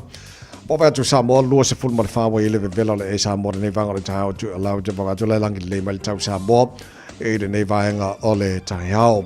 E tu mawinga langi le tau Samoa whasoro na awa o I niso taimi whasoro hon pa utimu I niso vainga o le tino le yaso. Boba atu whasoro angal tolus fultasi angal tolus fulua degrees Celsius morunga le vela le e Samoa. Nei ia songa fua luas fumaneono I lona mawalalo tue whatalo whaturai panga umalava tātou proklame marua le tai ao Radio Samoa Samoa ma Amerika Samoa I lunga Facebook mari YouTube Radio Samoa malo lava sui fua manuia paanga lo whaafonga mai lunga le tātu wala leo Samoa FM 106.1 malo lava sui fua manuia nei vaenga le tai ao tātua siasi Australia le nei taima le tai ao fau malo sui fua manuia paanga le tāra proklame so se vaenga Australia lo tāra mafuta le nei taima le tai ao pa atu lau moi Canberra Sfun falo ele mahalu lua le ea ele nei vanga le tau winga le tau we can bra la fasona na awa o le tau ele nei aso atoa luas fu fitu le morunga na le vevela le efa mawina mo can bra le so sfun tolu I lona mawalalo fatalo fai pa angal tara pokalame melpone ma lola verse fu manuia sfurono o ele mahalu le ea nei vanga le tai hao o winga le tau fa mawina mo melpone nei aso o le aso suru mate ngo fiele la ele tele vanga melpone le so luas fu lima morunga le vevela Sfulima lona mawalalo fa mawina mo nei fo yaso fua pa angal tar pokalame so svanga o sini Australia ka vela la titi al tai los fulo lo ilma fana nei vanga le tai winga le tau fa soron awa o pa ultimu mama ni so tiny los fitu marunga le vela fa mawina mo sini Australia le so los fulo e lona mawalalo bova to Brisbane Australia los fulo ilma fana nei vanga le tai o la fasolo foi ina awa oe pa ultimu ni so taimi los fulu iwa o le maurunga na le vevela le efa mawina mo Brisbane le so los fulu e lona mawalalo.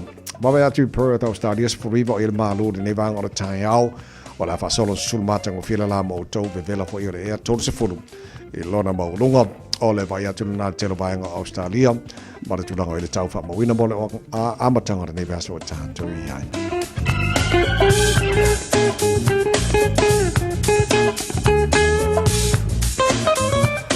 Sa mai talo le tau le no whanga whasalonga Radio Samoa Tamaki Makauro wawe atu mā nei o le susulu mai le la le neve vaenga le tai au wingo le tau au Kilani mo le nei aso fua e whasalona awa oalang le leini so taimi e vaenga au Kilani pa wai timu ma mai le so lusu whara mo lunga le pevela wha mawina mo au Kilani mo le nei aso fua tai au pe au lia la whasalona awa oalang le leini tau telo vaenga au Kilani le vaenga yon tuatu awa oa pa o timu na so lulu pa pena fo la stofi whasalona awa oalang le leili aso reile awa oa pa o timu na so nai male aso sa.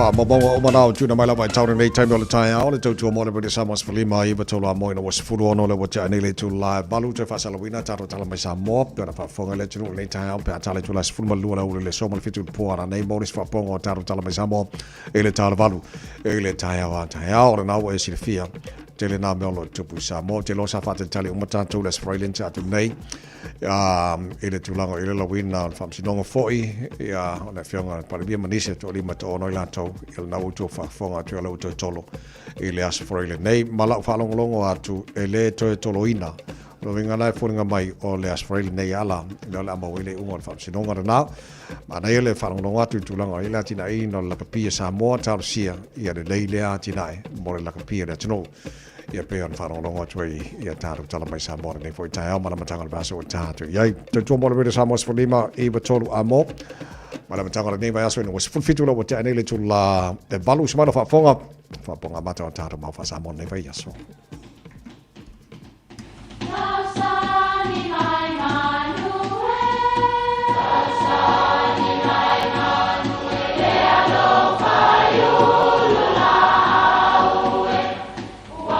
E o whanga manu i ululu o la au, awa e whawhanga i funga o la au. A o le tangata, e whawhanga i upu matala. O le mawhileo o alanga upu mamuanga ngana Samoa maona whaapongai, e a fua i lona sio mianga. O lona lea sao i le whaatufunganga o le iloa whaale aso, mai le tautua se ia o ina pule. O alanga upu mamuanga ngana, ua lanto mamanuina le tō whamanino a Samoa, mana tua foi, e tāo fitau muli le atunu. E le lei o na moe le toa. E whapele tala i le tele o tausanga o nofo polonga Samoa i tangata tonga. Na e ai se manatu i le au uso o tuna mawhata ma le tamalo lanto fine le li i o uru masui. O le ao so wha ia tonga e whasiotia, ia pe tuli ese ma Samoa. Wa le lava vapolonga. O le tapenanga o la au e tau aile taua na lanto ufafai ese mai aile la au o le toa sa fai mataula po se isi foi mau o le tila o le vaa o tala i fei. E umi se taimi o fela folafoa i tama pe tofi fau umi pe tofi fa la lava la au. O nei u lea o le nā aso e le i maua se tonu, o na manatua i lea e sili o na toe wha moe pēr le toa i le sami. Se ia toe o i le isi aso, na soso ai. O i tonu na mafua i le upule nei, i na ua wha pēr tuna i na uso, mai na poto i ai. E le lei o na moe le toa, o lona winga toe tolo pō le tonu, se ia au lia tae ao. Ona toi tala noa fo ilea. Fai maile tala e malama ane le isi aso e langa ane le la au.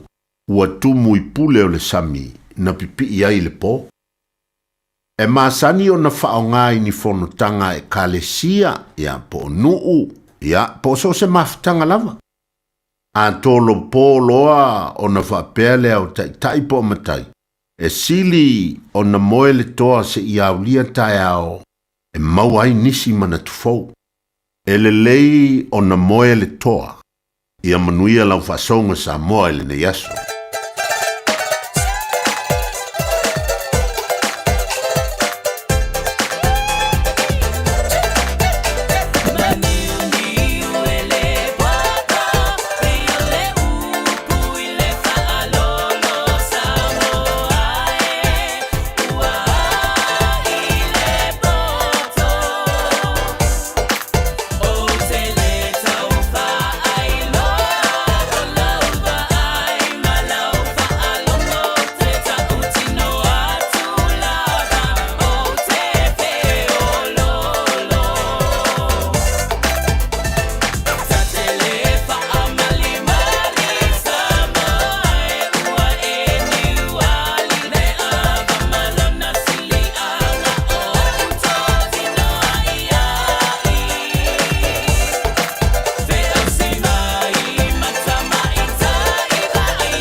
Talofa o to finga le tau tala ma eselo fi whanongo le breakfast le Radio Samoa o te maa ona. Leaving in sin. Where are we going again? The beach. Obviously. Which beach? One that's close and not full of poo. Ooh, I just found our matching hats. Nope. Okay, Safe Swim's got a green pin for Takapuna. Yup. Tide's good, lifeguards are on duty, and there's no wind. Let's go.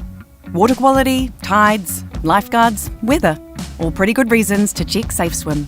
Visit safeswim.org.nz or download the app today. Thanks to Auckland Council. Ua whaeloa mai la official tine mu ma whalawalawe tutupu whaafosei Fire and Emergency New Zealand o le a le ngā lulue mo le tasi le itu la sui tine mu mai le se fuluruanga e le tasi le awoli i le awoli o le aso. Ona o lea tūlanga o le awa ai le whaatuai o na tali atu o sui o le ofisa i ni wala awe o mai o le whautuanga mo le to'atele i a whae tete o na whaatino ni vaenga o no tūlai mai ei ni mu. Tautua nā ngā sesenga o mea taumafa i a awa le tūla fua ia mana tua a whai e tūlai mai se mu i a vave alu ese mai le fale ma vili le tasi. A siasiane le i tūlau o le Fire and Emergency.nz moni whaamatalanga e tusai ma nei fuafuanga. Le Shine Dental, lau fale fa inifo fa moina. La to te fa ia fofa tal no anga unifo. Ia so lulu tai tasi. Tele e wala me fa ona tutongi ai lau tong fitinga. A fio mai loa ile 5 fitu fa Great South Road Manukau. Bevili mai le lua fitu ono onu fa. Lua fitu ono onu fa. Mo le Shine Dental e ia inga fa pito. Le Aro Memorials le awaunanga wa o vantu ma le tolu se fulu tausanga o tautua mo o e malo wainga o maafa amaratu e ngau sia i le maamora e pito siliona le lei. E mawhaiona lafo le maafa amaratu i Samoa. E tolu la e mawhaiona e asiasi ai e whai e lau filifilinga ma ngele manukau maniulen. Pe te tanga iane le aromemorials.co.nz. Mori si whamtalanga wala au le lua fitu ono fitu valu fitu. Lua fitu ono fitu valu fitu. Le Aro Memorials ma whamaratu i se tautongo fie e ngā osi ma le whaamaoni mo e pele i a te oe. Te alofa Samoa o Mr. Cowboy le nei. Whaafafonga ma mai mo mai pēr i le Radio Samoa. Yeehaw!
se le tala inga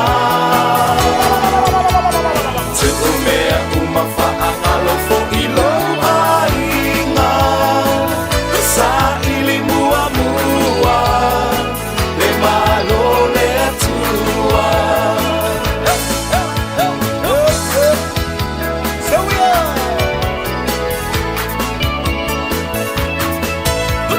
Ewa malili utoa talo fasamoa Wamauleta sipo tua America Samoa Le fina alo yo le atua ele maseu Ua Talo fakoa manali le asalua tauto alua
Se fua o se la au aina Bo o se la au e wha asaina Leo la ngae o le malapanga Talu oe e balon tau tala A tamu e po o fea e a oe Wale se wala wani oe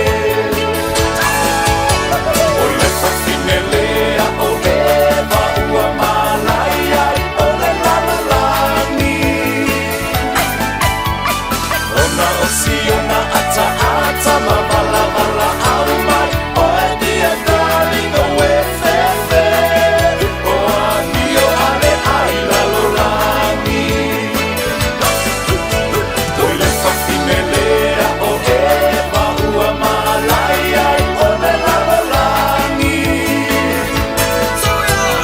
o na o siona ata ata ma bala bala au mai o e dia darling o e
Vada tolo opso soni e ma weno le lau mei ina ua toi lua se fulima minuto lo jore talo le tula. Eva, tau tō maru de Samoa se fulima i tolo a moa songa fua veste tasi. Tana bukalame mai matanga wenga lo leo. Ole fionga sa tini sa jenta tu mavase ki a shiolo fai mafonga fo ole komsino le leo mai matanga wenga. A mai fau tuanga le lei o telefoni en faina balau i ele me tupu le taimi me le taimi. Ia manai tu alalo foi le tino ine o style lei leo le lelo tu sui fu mar matu wola ia saunga le muso se baenga o ni sino do tu alala matu no foi ia fi mal tava kramelo fionga satini tu mar ma lo sui fu nei tai Toi fu mo ia la suga tavai nei tai au ia fa tai le tu o te vai e kwa pe fa solo ina fa tele no lo malo se malo la le le tavai tai au so fu alleluia vi ia le tu ole vi ingale fu ile tu fa tai fu ile tu te tonu lo mo tato tu no le ola le malo si mano lo ina mai le tu ma sa mo fu se weekend fia ia talo fa lava ma lo fa tai lo fionga satini sa lo ko gi so kai mai le malu e se le fa solo fu lu mo la le le fionga sa ki ai le ko gi yang sa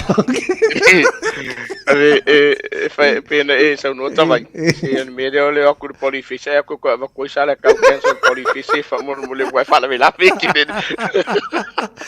ia le ma lo fa tai mo nei tai au o le wa sa no polifish PC o ko o le tu lang fu na ye fa mo nei fa na wa o se tau sanga nei tavai a PC me mai la solo se yo o ile aso fai a se tau sanga ese fo ile nei ile vave ona umo le tatu polifish o tau sanga se ve atu nei fo tua matu mana vai le te sumar tasi le pu a tau sanga nei mau te o ese ama o lai mala malamba ia o se tau sanga ese fo ile nei le to tele ila tu ta fa mai fa fo tavai ai fa taile atu no le latu lango fo i lato pito la au le tema polifish fa malo I matua fa pe fo ia lo ma fa nau ai mana tua foi tavai se le mo mani ni va asu le tema tasi tele o tau vanga fa pe nei o le ta o le polifish te tavai o lo iai ia credits fo le so ani ia onga le fa nau e se le ta o le vaenga le va tu fo fa malo le fionga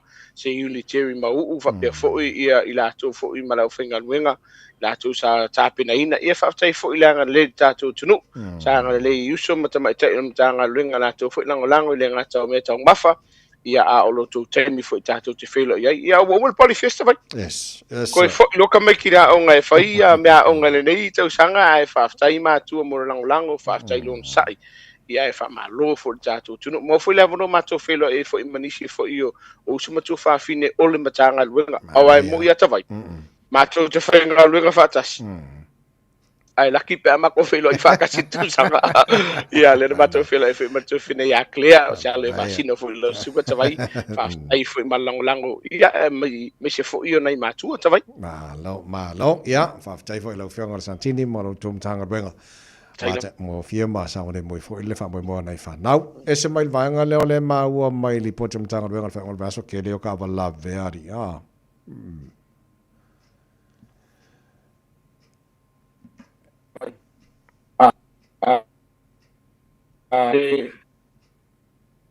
Sa va i no ngol mai fa mo te vai. Ya na mani no mai ya. Tumana va. O la chilo tato li po tita vai. Chilo tato ta vale le ana ma wai soi fu. Mane. Aya chilo ma fu o fa sawa chilo ta vai. Mana tua o tato la vai fa tu angol o batu le tu a fai o e tu vai se vai ngo sa e fio o ia. Fa mo no o we ko fai to e fa sa le ro ta vale. O le na va na ye ni sina ma mo la to soi fu ya tato ta vale la vivea ele ngata i le weekend au nei fu ia le tai au le na mo mai se tasio la ve i otara e fesi tilo tato ta vale le na la ve o lo pisi la wala tai au le nei a fai o e fai anga pero la me tu lo fa fonga la tu le tai au a we ke pole fe mele fa pe tai take your time a fai o tu wai really se fa no le ngata le ngaluenga really le a onga ia ia fa mo tino o sa ngale mu o le tai ta vale ta vai mana tuor tato sa fa tu la fono ina ngo kolosi al fa na wa onga e na o le fast food kilomita a fai o e muli tu se pasia onga ku lo pasia onga fa me lo tu la fono e luas full kilomita e te tipi na ile pasilia lo no wi ka fa mo le sa mo a ma fa nga fa le mu le lei a ma fa yona ya lo e pe ile sa fa tu la fono ina le lei ai a wone isa o te le atu male sa o mon fa ta ti fa mon mo le tabe ma lo va tai o le maenga fo lo te na pisem tanga le ngole mene o serious assaults ia lo ko male a nga oye ye nei o ele on fa la va ona mapule tu langa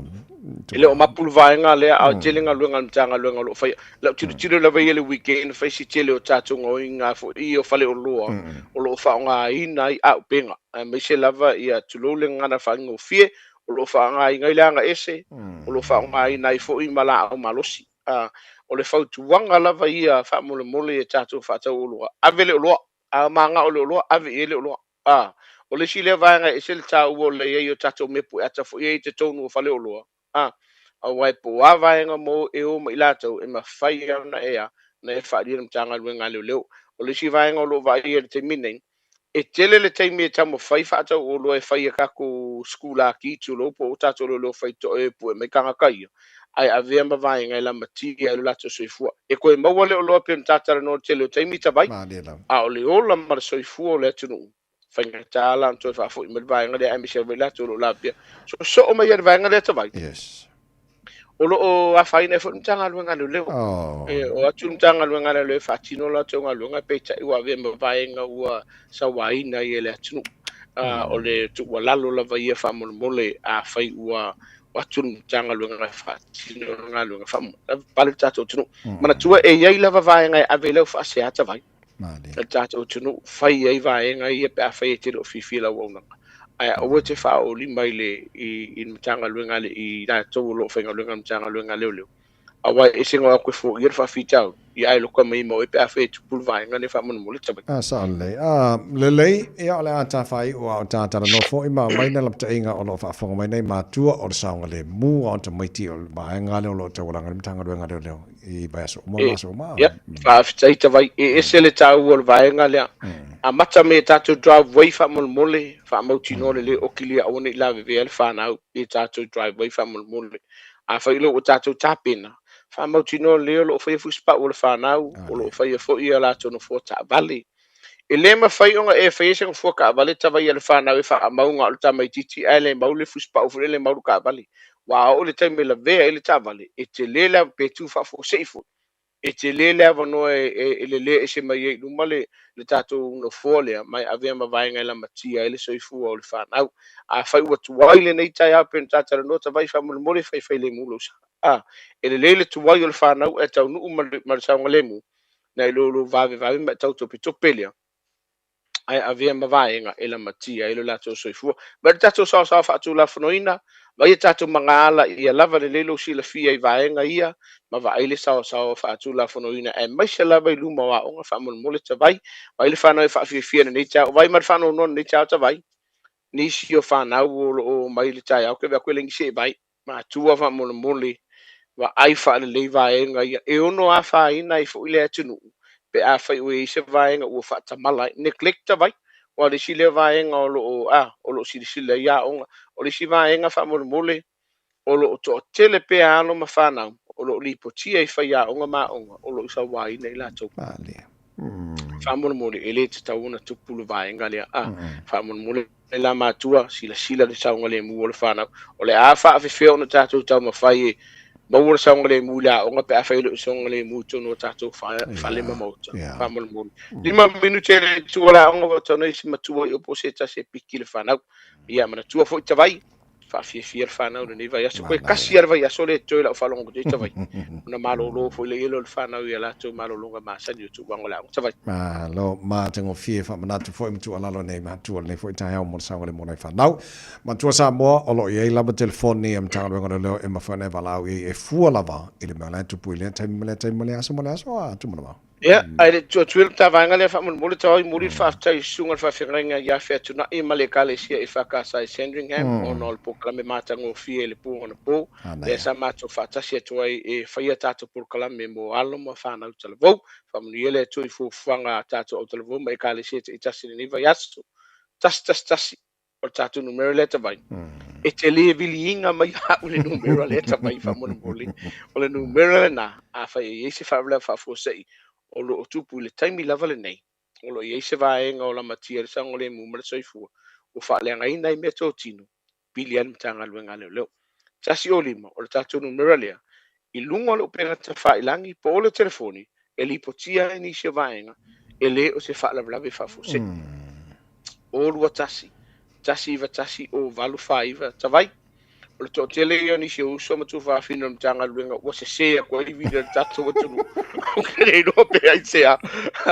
ai o le la ko eva ku fa ma malama le tanu numero tavai o tasi va tasi o valu faiva mau le so animo o sa mo fa malu lu le tunu a fa we ni vaenga o le ma fai ona fo ia le mato tanga luenga o lo avatu lava ni se o fala por putonga le malo ma le tatu tunu e mau se so animo o tatu numero na tatou te whilo i aima tatou tatatara noa ai whataratara noa vaenga umara tu la fona te whia mamala mai a maise o lawa i ati tak whamniele tu i o whewaro whilimara nei tatou vai maise o tatou tunu ua pele le loto whamniele tu e lava singo lo a matara nei vai aso mana tua foi si le ia se me ke popule pe a whai o ngai ke folo e lungo kako tu la fona ata vai whamniele tu i o whewaro whilima whape fo tatou tu whamangano le atalii tato te felo ele vai so fo mo so i fu me manuia po telo fe on satine tu mo mo ta por clamor nei ta mo ni fo i fa amateur nei va so tai lo tavai lo fatila alla fat fo le ta ya se fo ia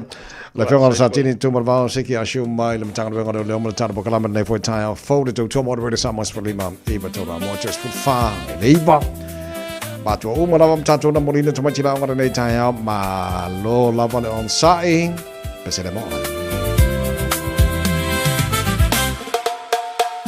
Sauia Lautene Samoa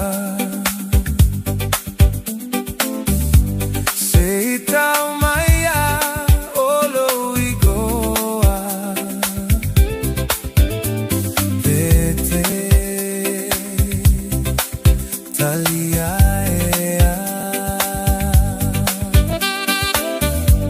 Te afaie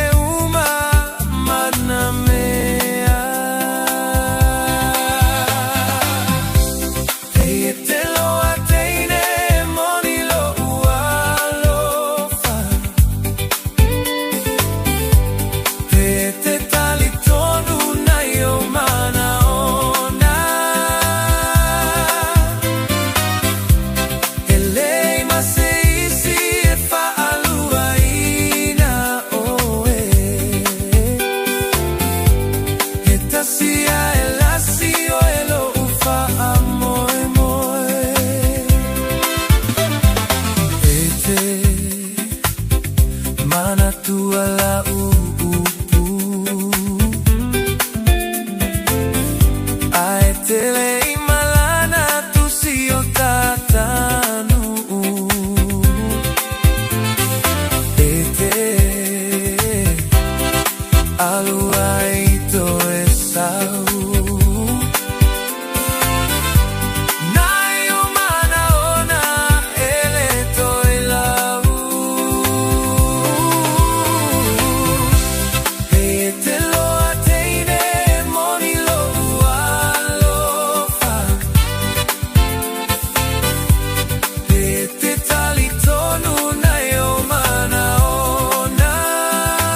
salona si ufofonga italinga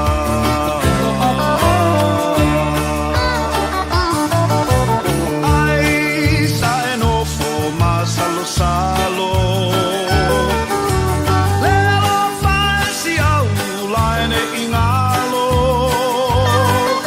le rosa e tuta si pango pango tate to e fata si se aso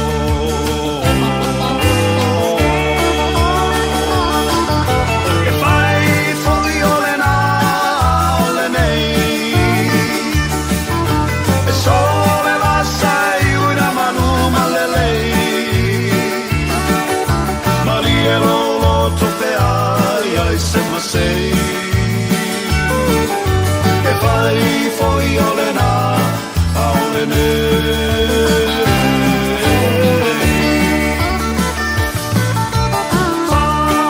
mole mole kovan sili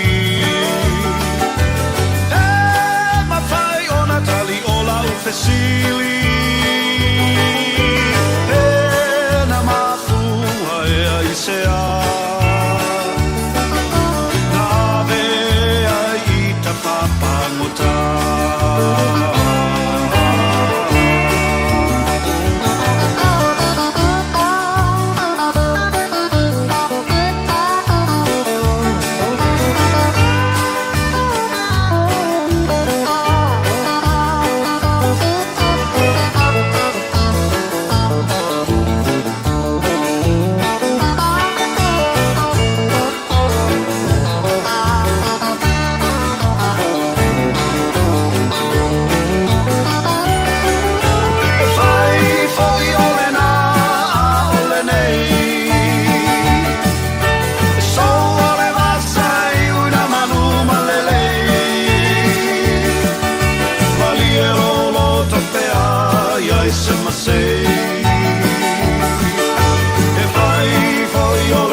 salona si ufofonga italinga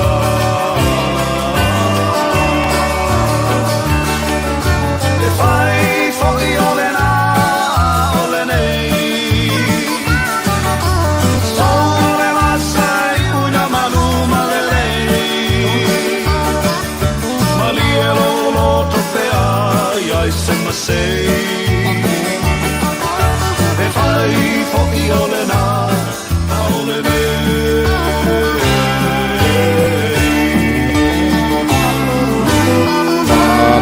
Jerome Gray ole na ole nei na ua toe lima male afa mino jolo jona talo le tu lai ole fa fonga le porka lame maro le tahe ha radio Samoa's for lima pa tola mo ama tanga le neighbor yaso o lua se fulu male tori e yaso mati o tana folonga ole lua fe lua se fulu male ono malo folonga male le tunu manatu male mai oe e le nei tae a fo mane sura la mo tato i au kilani o ata yore le lofo le tua o hai maha le tau whanonga mai au le langi o mawhau whaunga ua sau tua lasi sai atu i whetu o le langi e molima wina mai au mai se tali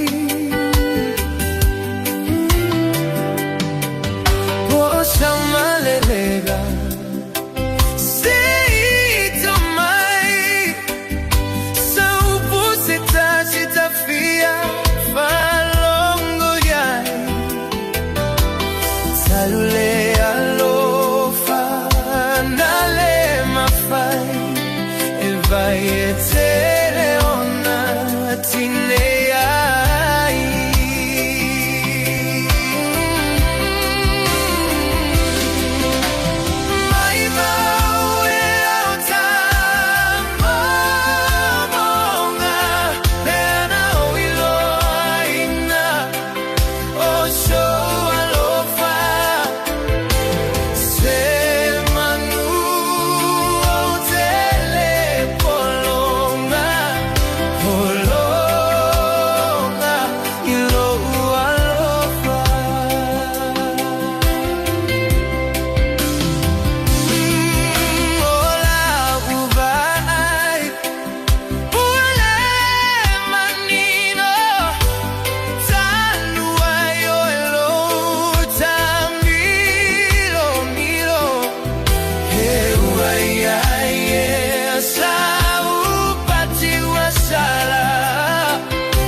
Talofa o tofinga le tautala ma eselo fia whanonga le breakfast le Radio Samoa o te maa o nai.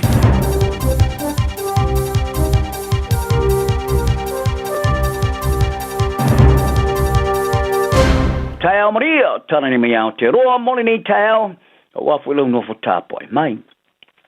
Ele teimi o lana launga mo le atunu po le State of the Nation speech, sa whae loa i te iuro le pātia le New Zealand First wa wasa mane o Winston Peters, i tāla sanga lana pātia mo le tu SSA no le company el disatele, le tūlanga o iere te maainga le tunu, le COVID-19, ma wha maunonga lana pātia le whainga palota le tunu o le tausangareng.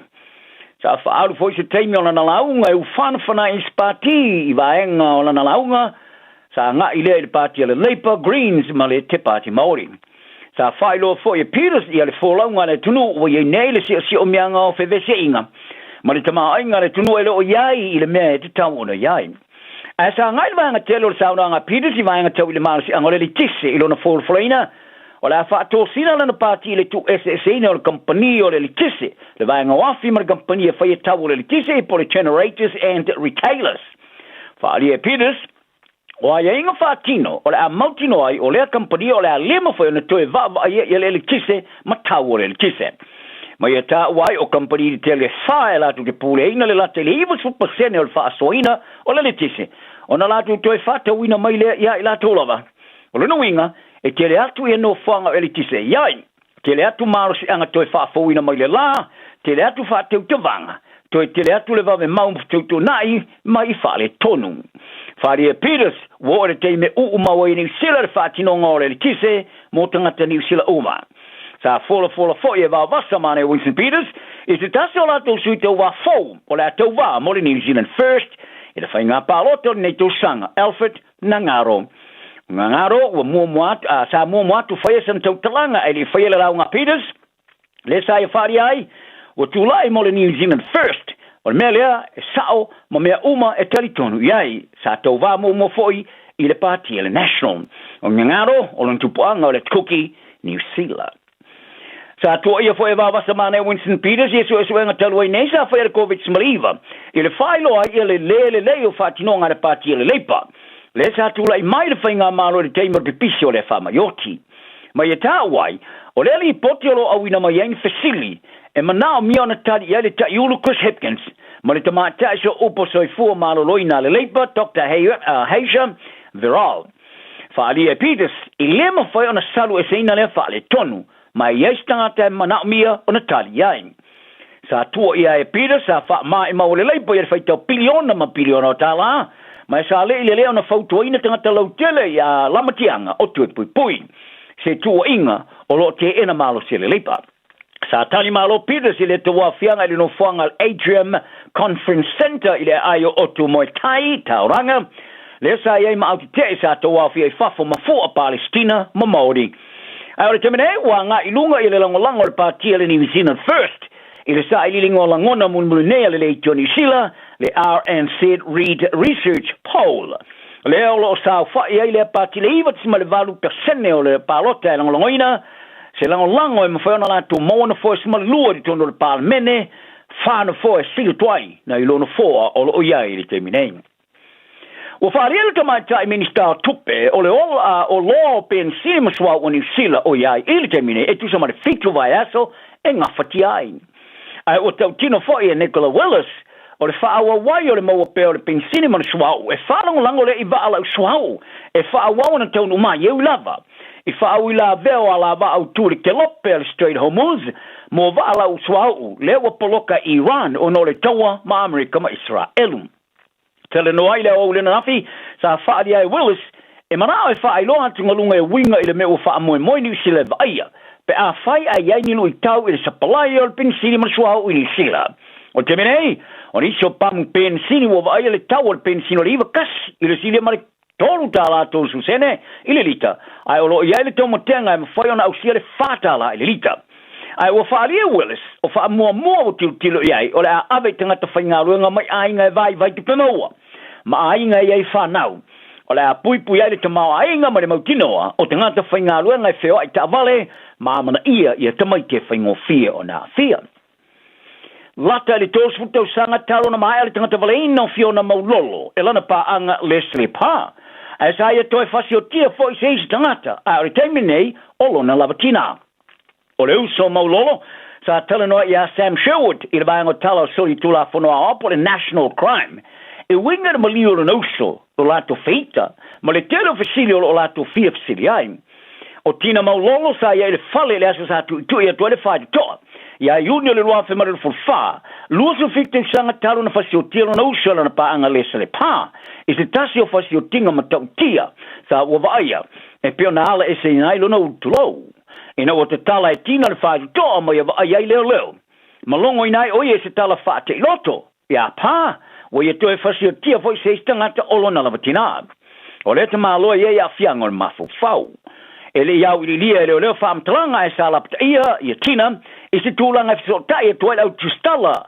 ma ia se tia i lungo o wala so ta ngala tele ai ele ni ripoti to ele ai ni o wala na te lo ai ni so fam tlanga tele ai fato ai lo ina de vasto wai to e titi lava lu te usanga ai li ave serfa tu nunga sa tapo e fam tlanga o le mta opu ma ilo ai tina ia fam tlanga to mostai mo sa ia longo ele le tori sila sa mtu ai te tele fatinonga so i fo malo loina telefone vesile fifsili ai mamana ai e se sua enga tu mo te faia fatinonga so i fo malo loina ma fo fau Faliatina e foringa mai le sona sa o ina mai le maliu no so o pasa fam tele na yo stanga te atu ma fo fau to mo e fa ngona ma tio fa so songa le sa mana tuaio no te ma satani sa yo varo ia foi e fa o motio le rangi le wafe ma ia ta walo na fa ngona non fa longo leo o te wati ati e pule lona la vola ina o to avi e fo ala o fianga lona ma fo fau ma ia fa fitia i lole to ia ni fa ilo o nia fianga lona ma fo fau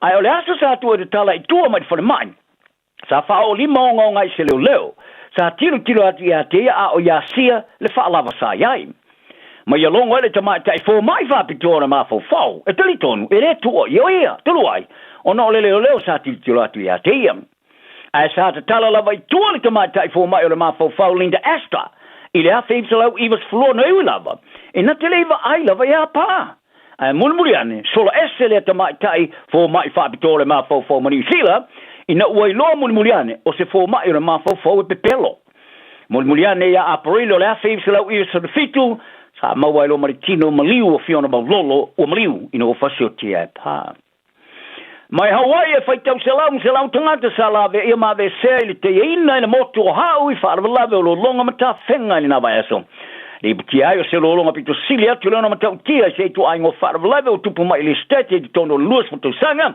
e mea whaari ai le li ko vana o Hawaii Josh Green se whilo inga male utu stala li piti ai e siria male tasi biliona tala Amerika ia meo fale ngaina ina ilo longa mata whenga e ei fale o ainga malai valele ma fale mai ma le motio o wala ili tau langa o hau. Ta longa sa to e tau i laula kapia le kusaila solo pui pui le champino le tamarisanga supala kapi Pasifika i la lato faya ina sa fate ia ele tu sang tuluai ina mona Pasifika i se tu ai ngota alo e unoma se lofa i le limas pulu lusu tasio skoa in malai albani le isi tuo le lalo papa iau kilami. I le na o le tolu ai sa sili ai le kusere se afa taimi, ai o le afa lo na lua sa fa sa olo ai lole ta alo le aumasi i Michael Estete se ta alo mata ina. Sa lusi le mana Pasifika i le latu numero sima le lua i le leinei tua, tulin savea, ai fato ama nai minuti talo na mata le talonga istulanga foringa mai, o le ngau o le o ngalima. Ai o toi whaavaina le plusa matatia le toi turi ai mai mamanu malo le Waratahs New South Wales, i Australia le skoe tosu lima lus fulu. O le whaia onga le Waratahs, Dan McKellar, sa wa ia lo na le ma whaia ona ina nalo na le mautonu tono o poto whaia onga, i le misio avanoa. E skoa ila na aula fa moa, ma le toe mamuro le suma le rua ai sa sili ai lumo na nau tapa ai sini. O le so whaia ina i toro le Waratahs, e le ngata ina palasi e se ai mai i awe o ono pito lunga, mo stei moa le to sangarei, o toe whaatua e fwoi le Blues e si matatia o sfururo ta alonga manu malo so i le au Australia mo stei moa, e le tono tos foto sanga. Ai ole au le Hurricanes ua mamau i lumalo na tūlanga i whaatulanga no au Superagapi Pasifika, i le sasei no le Highlanders limas furu sufitu i Dunedin. O le se furu iai leo manu malo so o le au le wha o Wellington, mo i le au le motu saute. E sa wha amutali ale awa le Queensland Reds ele lato wha o ngea o se manumalo ele awa le Fijian Drum I ele elo fiti ma tule ia elo lato tulanga ilunga I awe pito tolu ilunga o Superagabe Pacifica Teminei sa tau fia le au si atu I le draw ma ele mose lato score ia lato aiono o sala o se ua I manumalo lea Queensland ele draw ele elo fiti ma le wha ia leo lato manumalo so o mos te momo de tono le wha sanga As I thought the Brumbies, the Chiefs, the Toy, I man, my lord, Tosu Tolu for 5 Canberra. Il a so far. I see the Chiefs, Lusso far fit will see them a Lucumino to Talongam. I'm falling my lot of far Atoina, man, my be tight. So I too far to see it. I will sort of move as if I lure Moella to score far. Il Afalo Nalua, Mamanu Malo, Tosu Tolu, il Lusso far. Wa fa wa le mawa e ta alo le kala polike tasi ni usila le Warriors ele ta amsanga le na ela saria ele so ai la to manu manu tolu ida matanga le ta amsanga le ni to sanga ala so for ele sa manu manu le Warriors le Newcastle Knights ele si to le vastasi mane to so va so le lua ma fa wa ma ya ia na manu manu lua ida matanga le ta amsanga le Roosters fa so lua le so valu ma le Raiders fa so no dai mo o so ai manu manu tolu isi amatanga le ta amsanga ale NRL tala na le yaso maua o le nganga le to maua lalo ma ia mau nuia lo waso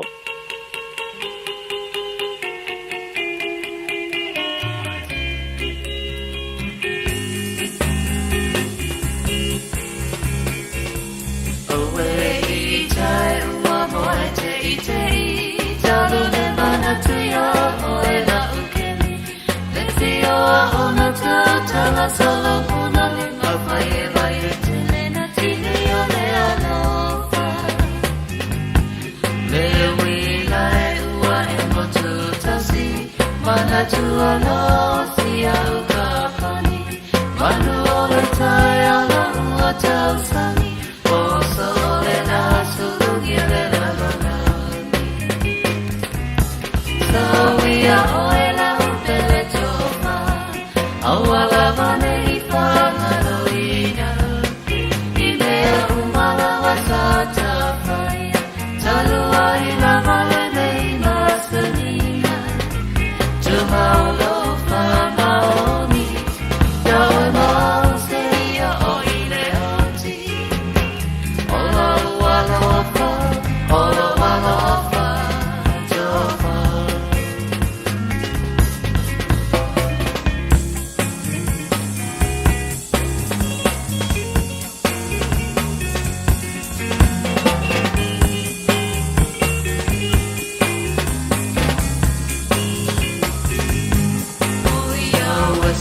Te fatua momo pe ava ai atu ile la uamotu ai au no whano whai se atu mama o whaasolo ai o te mawha whale Matau su e mari e o se ala e mawhai ai o na matana tala se ta whiua pele I la uamama wa atoa nei o e se So we are oila upele tofa awala bone ifa naloina ni mea umala masata fai talua ila vale nei vasanina tu maulo fa maoni yo e mause yo oile oti ola walofa ola walofa tofa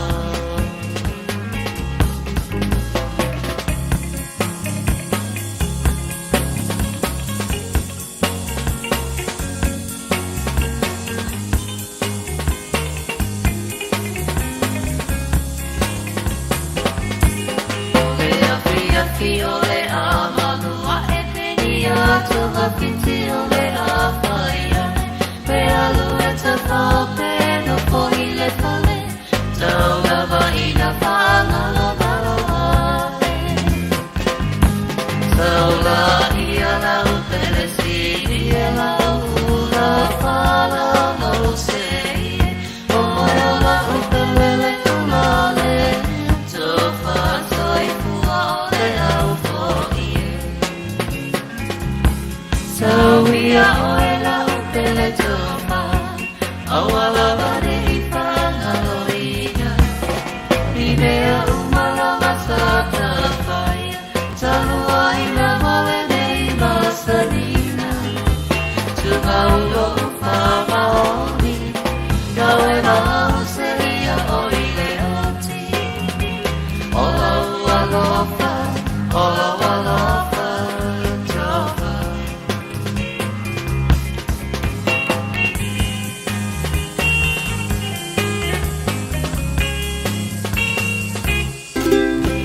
Malova Samoa wa ule ne yo kasfutialu awal suia ngila wa le kio aeva eva mai ina se fudu lima iva kolu amo Radio Samoa vevela Le Aro Memorials le awaunanga wa ovantu ma le tolu se folu tausanga o tautua mo o e malawainga o maafa amaratu e ngausia i le maamora e pito siliona le lei. E mawhaiona lafo le maafa amaratu i Samoa. E tolu la e mawhaiona e asiasia i e whai e lau filifilinga ma ngele manukau maniulen. Pe te tanga iane le aromemorials.co.nz. Mori si whamtalanga wala au le lua fitu ono fitu valu fitu fitu. Lua fitu ono fitu valu fitu fitu. Le Aro Memorials ma whamaratu i se tautongo fie e ngā osi ma le whaamaoni mo e pele i a te oe. Le Shine Dental, lau whaliwha ini fo whaamoemoeina. Lātou te whaia fōwha te alanoa ngau nifo, i aso lulu tai tasi. Tele e wala e me whai ona tutongi ai lau tong fitinga. A whio mai loa i le 5 Great South Road Manukau, Bevili mai le lua fitu ono onu whawha, lua fitu ono onu whawha. Mo le Shine Dental, e ia inga whapito. Ta lofa lava, o le siu fofonga le nei o Samoa, le Radio Samoa.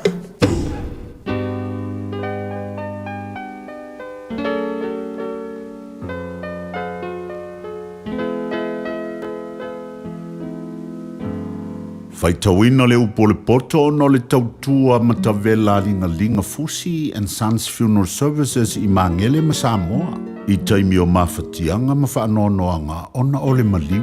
Manatua linga Fusi and Sons malana au nanga o le a whaamama avenga atu mo oe ma le ainga. Wala au i le telefoni lua fitu lima tolu o fitu.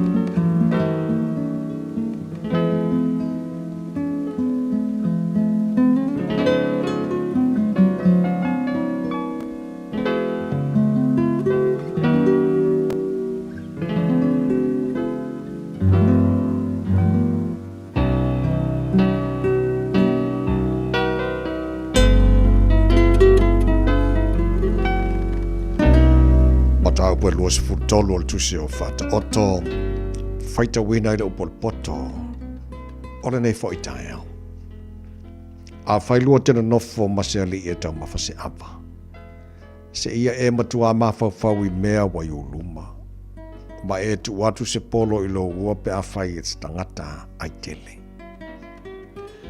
a wete nau iana mea sumalie a wao mea ai pe pelo la baia awa te ngalu e whapopoa ngā ia mau olo ai, tu ui olo lava tā ofi. E te tuli matai atu ea i le mea wale ai. Awa e whaia lava e ia ona apau. E pei ole a eto ona lele atu o ia i le langi. Awa te ai le mea ai el mataonge. Awa fo e te nau i ana mea sua malie. Awa e pei ona manatu o ia i lona loto. O whapea lava o ia e whai mai o ia ia te oe. Ai ia mainu. Ai le ia te oe lona loto. E te toi pua i mai whasi mea ua umana ai. Ma e wha maua upu maali e.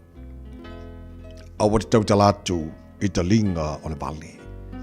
Awa ino o ia le poto a upu. Awa ni isi iltua oi o le vavau.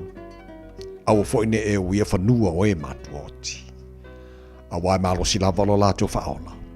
O ia lavana te whaia la lātou whinaunga ma oe. Wai mailo loto i mea ea o oina. Mautalinga i upu e poto ai.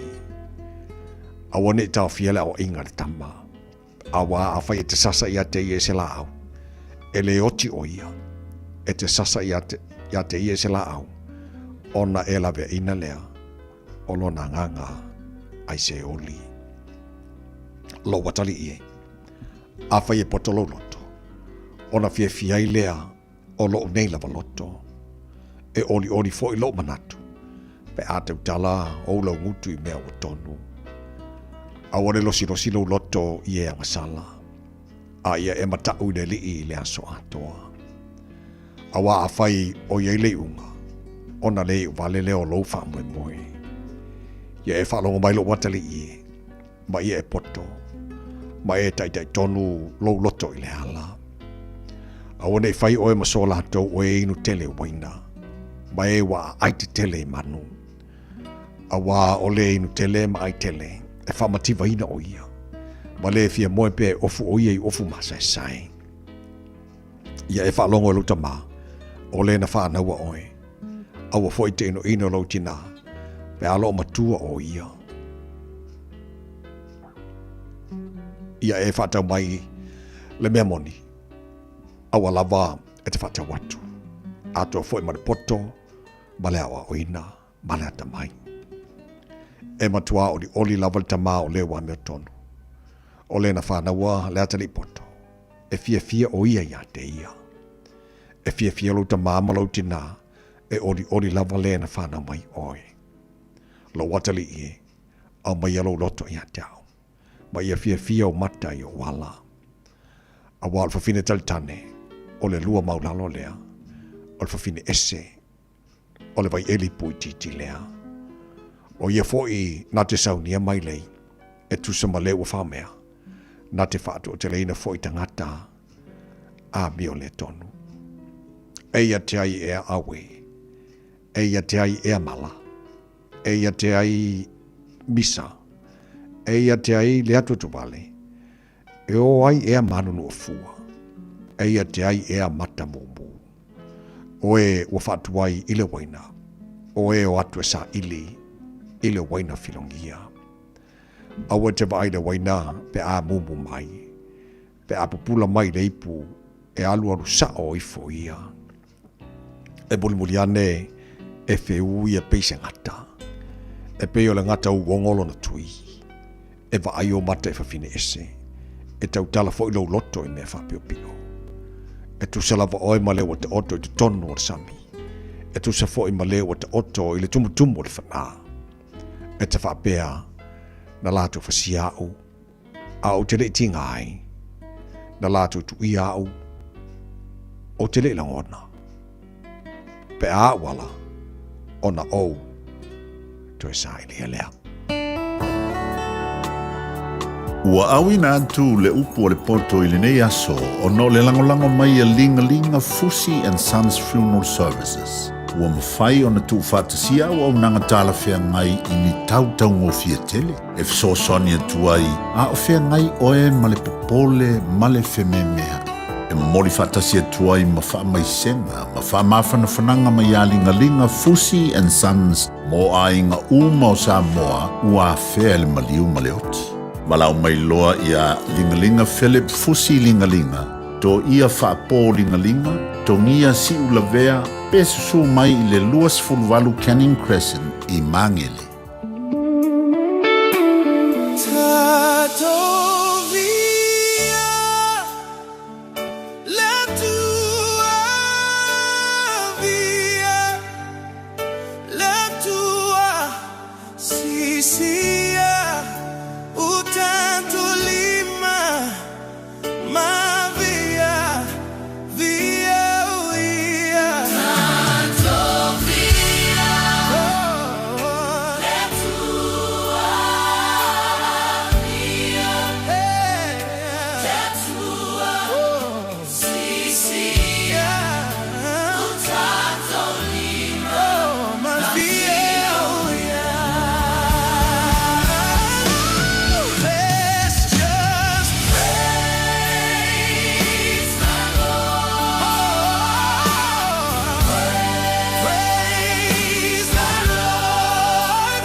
Tātou vi ia mamalu o le pese o whamai ai le whaita wino lo potora nei fo i tai au fau le tautua mo le Rita Samuels for lima iwa tonu a mo ina o lua se fulu ma le maru le wata ane le tu la iwa. Mana to manu ia mai o le nei tai au le lofa male anga le lei o le tara matai le langi whamalo fo nei matua ua te atu le pisi o le tai au. I le tulango i le te peneino nei whanau i le a onga le nei fo i tai au fau. Ia malolon sai. Ua te atu fo le pisi te peneino nei whanau le lanto wha moi e le nawa yaso o mawai atu maa lo lava nei matua. Mo leo te lenga o le wha moi le whanau le vasolen te atu nei e le vaianga lo le fale e le aonga nao teine. Mana o le fale Auckland Girls Grammar School, tulanga lua le fale Counselling Girls College, tulanga tolu. Ia St. Gilbert's College, i le vaianga o teine, i le vaianga o tama, le whale man malo i Dealworth School, tulanga lua, St. Peter's College, Sacred Heart College, tulanga tolu, i le whale le vaianga o tama. O onga fwoi nei, i tama ma teine, ko ed, i le vaianga o whale, man malo Manarewa High School, tulanga lua Avondale College, tulanga tolu Papatoetoe High School. I le vaianga lulu fafo, i le aonga tufatasi, tama mateine, madamalo Manarewa High, tulanga lua Avondale College, Papatoetoe High School, tulanga tolu, i aonga tama lulu fafo, madamalo St. Peter's, tulanga lua Dealworth School, tulanga tolu i Sacred Heart College. I lulu fafo aonga nao teine, madamalo Auckland Girls Grammar, Counselling Girls, tulanga lua, St. Gilbert's College, tulanga tolu. I le vaianga o tō nginga, i le wawai atu i a onga na o tama, Manamalo St. Peter's, tulanga lua Dealworth School, Tusama Liston College, tulanga tolu Sacred Heart College, i le a onga na o teine, mona vaenga tō ninga, Manamalo Barradine College, tulanga lua Auckland Girls Grammar, tulanga tolu St. Gilbert's College, Tusama Counselling Girls College. E le vaenga tu fatasi, Manamalo le tō nginga Manarewa High School, tulanga lua Papatoetoe High School, tulanga tolu tusai ia Avondale College, Otahuhu College, Matamaki College. E le vaenga maulu ulu, onga nao teine, Manamalo Auckland Girls Grammar, tulanga lua Counselling Girls College, tulanga tolu Barradine. E le vaenga tama mateine, Manamalo Avondale College, tusa Manarewa High School, tulanga lua Papatoetoe High School, tulanga tolu ia te haikura kiwa. Vaenga whatopati, vaenga la onga tama, Manamalo, ia Dealworth Schools, tulanga lua St. Peter's College, tulanga tolu Sacred Heart College, i le vaenga o sa onga nao teine, Manamalo Counselling Girls College, tulanga lua Auckland Girls Grammar, tulanga tolu Barradine College, vaenga nao tama, Manamalo sa St. Peter's College, Dealworth School, tulanga lua, Sacred Heart College, tulanga tolu, i le vaenga tama mateine, onga mōre sa Manamalo Manarewa High, tulanga lua Papatoetoe High School, tulanga tolu, Avondale College, tusa ma te haikura kiwa. I le vaenga o whaaluma, onga nao teine, Manamalo Kelston Kelston Girls College, e te tusa oio le lanto whaaluma, e se talina, motu foa, tulanga lua Auckland Girls Grammar School, o le lanto whaaluma, Oriahini Tavui, ia St. Gilbert's College, o le lanto whaaluma, o Natasha Utatu.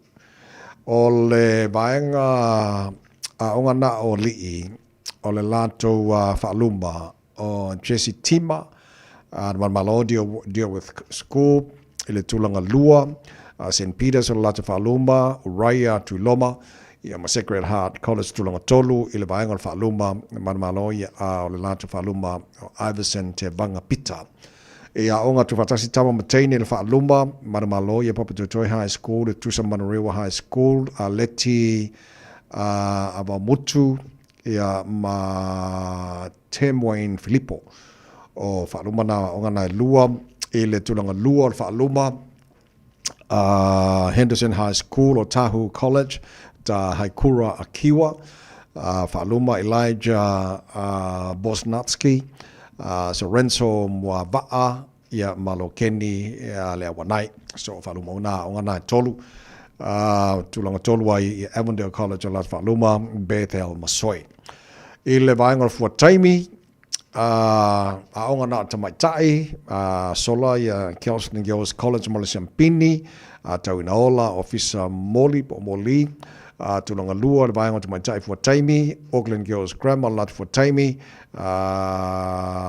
Ruta Fiora Fa'ata, ia male tulanga tolu o fua taimi, la onga na tamaitai, Barradine College o la tu Faluma, Michaela Jane Elika. Ile onga na o tama ile fuataimi malo deal with school po saya tusa tulanga lua Sacred Heart College o lata fuataimi Zoro Masoi ia St. Peter's tulanga tolu Mateo Boyce ia male vaenga onga tufatasi tama mataine ile fuataimi ia sola o Tahu College malato male malo Norris Sedesele ile tulanga lua tusai Alphyston College, Avondale College, One Tree Hill College, o lata for taming, Alphyston College, o Mecca Fau, Avondale College, o lata for taming, Yasmin Feiloa e Talataina, One Tree Hill College, o lata for taming Tavita, Polina Leo. Ile tulanga tolu, Haikura, Kiwa, Manurewa High School, ile aonga leo tama mtaini, Jerry Osia, o whaalumana te Haikura, Kiwa, Tusi, Saili Mose, Manurewa High School, for temina. Ia marvaenga o pese o le aso. O le pese o le aso, ile aonga na o te maitai, na solai, Auckland Girls Grammar, ma le Sampini, tulanga lua Kelston Girls College, Barradine College, tulanga tolu, ia onga na o tama I le vaenga o pese o le aso solai deal with school ma Sampini tulanga lua St. Peter's College, Sacred Heart College tulanga tolu I le pese o le aso I le vaenga onga tama mataine sola Avondale College ma Sampini tulanga lua Manurewa High School tulanga tolu o Tahuhu College I le vaenga o Taupo ma Manaia onga na o teine Sola Kelston Girls College, Malemana Law, Immaculate Fretton, ia le lato ma Taupo, Auckland Girls Grammar School, tulanga lua, si rise at whano, ia ma tulanga tolu I le Taupo, o le onga na teine Barradine College, Sophia Stephanie, I le onga na tama, ale manaia na sola male onga Sacred Heart College le tupo tangaloa fa leanga tulanga lua St. Peter's College la tu manaia Jono tuitama fa longo ia male tulanga tolu deal with school ole la tu manaia Jaira na seri le lua I le onga tu fatasi tama mataine I le tupo manaia sola Manurewa High School for Taina Pearl Peter Avondale College tulanga lua, Kira Jade Vaenga Phillips, ia male tulanga tolu solam Papatoetoe High School o lato Manaia Taupo, Blessing Paulesa. Ia male vaenga o le taualunga, o te loal vaenga munmuli lea na sila e whamasino, o le taualunga, I le vaenga na o teine, po a onga na o teine solai I Auckland Girls Grammar, I le Sampini tulanga lua Kelston Girls College ma Barradine tulanga tolu I le onga na o tama I le tawalunga sola Sacred Heart College ma Law St. Peter's tulanga lua deal with tulanga tolu ia ma onga tu vatas tama mtaine I le tawalunga sola Manurewa High School ma Sampini Avondale tulanga lua Corisio Avondale ma tulanga tolu o Tahu College e Tusam Papatoetoe High School ia so le tulanga na categories is SNCC le famasino ia mo le tongina o le whamoimoa nei whanau peona iai I le na foi weekend ma na vai aso ua mawai atu so o le a foi o le mawai atu I le tu whatasinga o a foi o points mo le whamoimoa nei whanau peona iai I le vaenga tu whatasi o tama mataine I le tō whatasinga uma o categories uma na tongi taulai ele sila whamasino. So lai Manurewa High School, Marasampini tulanga lua, le Kolisi Avondale tulanga tolu, ia Papatoetoe High School. I le tō whatasinga o categories uma ma tongi na maua, I le onga na o tama, Sola Deerworth School Mala Sampini o nei sanga St. Peter's tulanga lua Korisio St. Peter's ia mala anga Sacred Heart College tulanga tolu e tufat single points uma mole ba mo onga na tama mo onga na taine o de Sampini ao o tufat singa uma lava points my categories as SNCC le from Sino was sola ma Auckland Girls Grammar School tulanga lua Kelston Girls College mal tulanga tolu Barradin College o leo te lenga na alfa mo fa na sa fa ngai mala tau na ba yaso o mabai so tamam tene a nga o malava pe na il tau sinionga na ba yaso mabai ma lo lava le tau sinio pe se le moto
Samoa e kupu le ngaka I longa inga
tala pe le pese mal fa mo boy na fa na usa fe ngai le na pa yaso ua mavai ole pe amale tu la mavai Libertia le Media New Zealand Radio New Zealand e yaile su enga finangalo tangata New Zealand over maleafe sa fe le va le aso frulua o mati anga le aso fulu o mati so frulua anga lo fulu mati ole te sanga de dei ole su anga le na fa fa bitoa ele a fo e vaenga o faia su enga siningi ai tangata to tele po la so la to finangalo so su ngala na faia Radio New Zealand Read Research Poll ma tawinai to se lau pe to afia na siningi o fea o lifa elo la to lango pe a fainga palota nei a New Zealand o la sofito November mo se fiora tunu a mesta to lo la isia tunu o langi Sofitu on November to tangata nei whainga palota po the general election a New Zealand.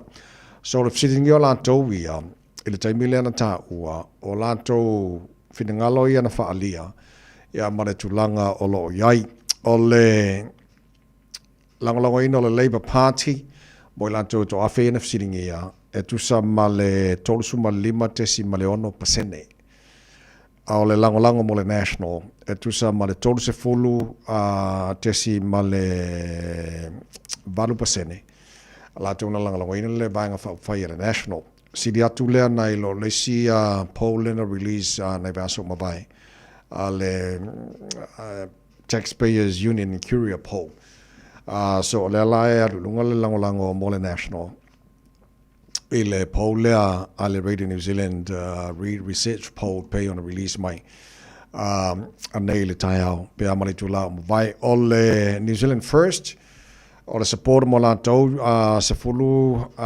tesima le 1% o le lango mo le Greens e tu sa mal se fulu tesima le 10% o le fa solo mai le act fitu tesima le o 50% fa solo mai le si vaenga o te Party Māori 3.2 tesi la tolu tesima le 2% ia ma le TOP but top 2% ia o isi party 0.7%.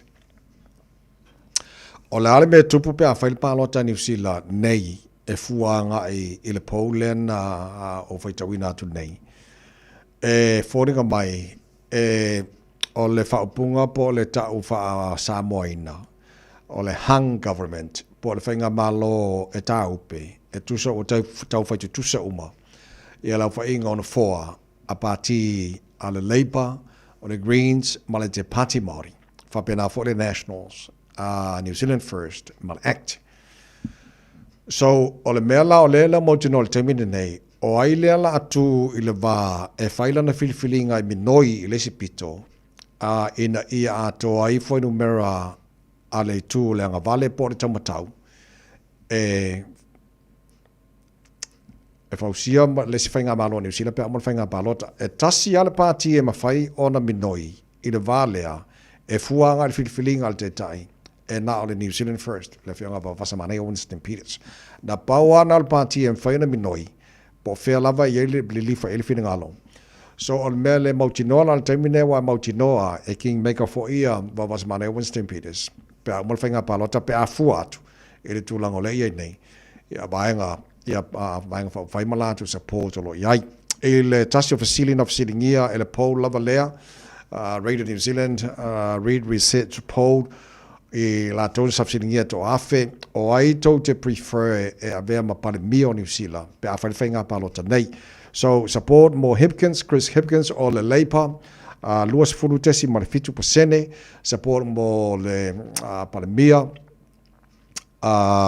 o pole te tai pole mia New Zealand lo ye nei tu sinave maulu mo totua Christopher Luxens fulu fitu tesi ma le tolu ia na fasolo malea va Vasamane Winston Peters fulu tolu tesi ma le tasi ia ma Chloe Strawbrick o le co-leader lea o le Greens e ono tesi ma le valu ia ma David Seymour o le sui palemiana New Zealand le temene nei e ono tesi ma le 5 so o le titilo atu na e le tulanga o iai a o le o te loa o le vaenga telea o le i su suenga i o lo whai nei te le lope ni si Paul munu mai A o lo mai whainga palota ia November. O le tūlanga i le whainga palota pe awha pia o le whaitemi nei fuanga i le paulea. O le tūlanga na i ai, mo le whaafua mai le tunu. Ia, nāna whamanatu le tunu o whainga palota tu sangare nei, e iei swinga, e le mawhai ona e toe restala, i le taimi lava lea o le aso whainga palota, e tauna restala, a week, ai le i o le whainga palota. Ia ale ai no ingo le whaina palota, a le bainga tā ua lava na tauna restala tā tau, sa une mo le whainga palota, ia pei ona tā ua. Tau tō mara wede Samoa Sfulima, Ewa Tolu a mō, Matalena Aswao, ma whakikanga re tai au, a mai an pesi lea lo whatuel po kalamengi ate oe whalabai whaafonga mai tono lo maota, po tono lo tāmale, po tono whainga ruenga, whaafonga mai i le tātou wala leo, le FM 106.1 i Samoa, pa pena fo i lunga le Facebook, mari YouTube, oro le Samoa, o te alofa tele mo oe, i le pesi lea ma alofa te tele lava, talia mai, o le tautua, peona i eile ne fo i tai au. Fōmana matanga o neiva yaso, lona luas futolo aso, ma sina lon tolu, o le tāna whanonga o le lua fe, lua se fulu male hono.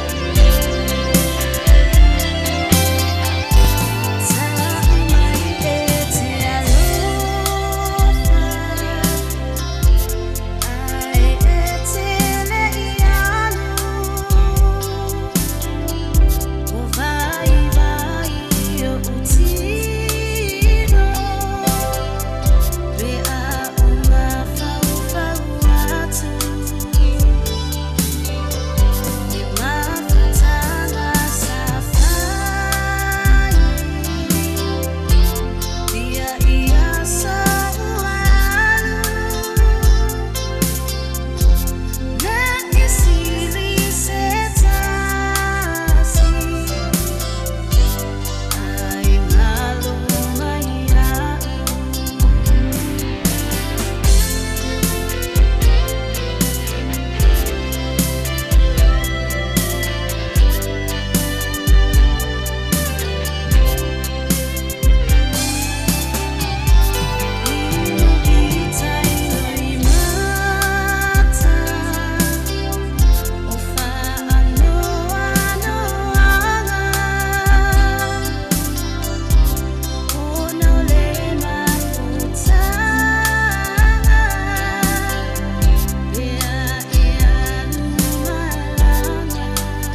Sabola tunu pele amayala ialo au baturo lima tau fatu fa ole ta malu ole ta ole na mo ne fo ia so fu fa te tele lava lo talo lo ta bo inga ne fo ita fo to fa sa la wina ta ru tel fo so as yuli malau pa ta le se fulu ile ta ole ona so fo le mar po kala me fi mari so ate ti fa le tusti ti mo le tai ni mo ia tele lava ne ia so to ora ne ta vai me ni so fu ia mo ia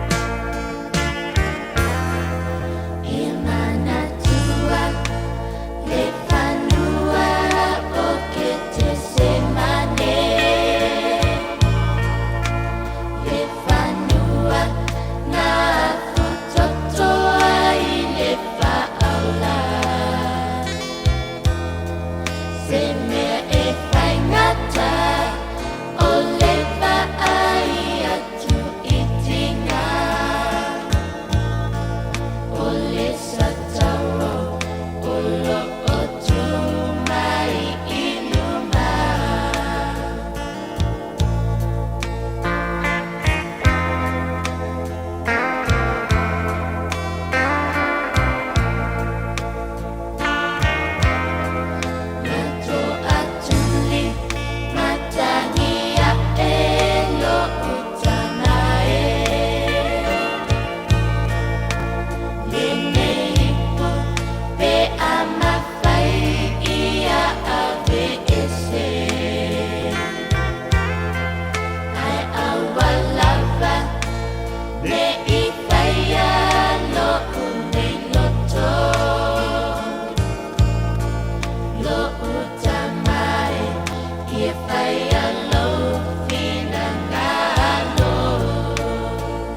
Baby, lomai! Hey, hey! Oh!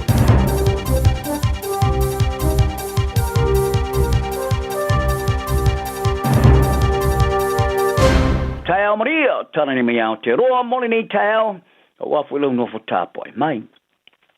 Ele te imi o lana launga mo le atunu po le State of the Nation speech, sa whae loa ele te iuro le pātia le New Zealand First wa wasa mane o Winston Peters, i tāla sanga lana pātia mo le tu SSA no le company el disatele, le tūlanga o yere te maainga le tunu, le COVID-19, ma wha mau naunga lana pātia le whainga palota le tunu o le tausanga rei.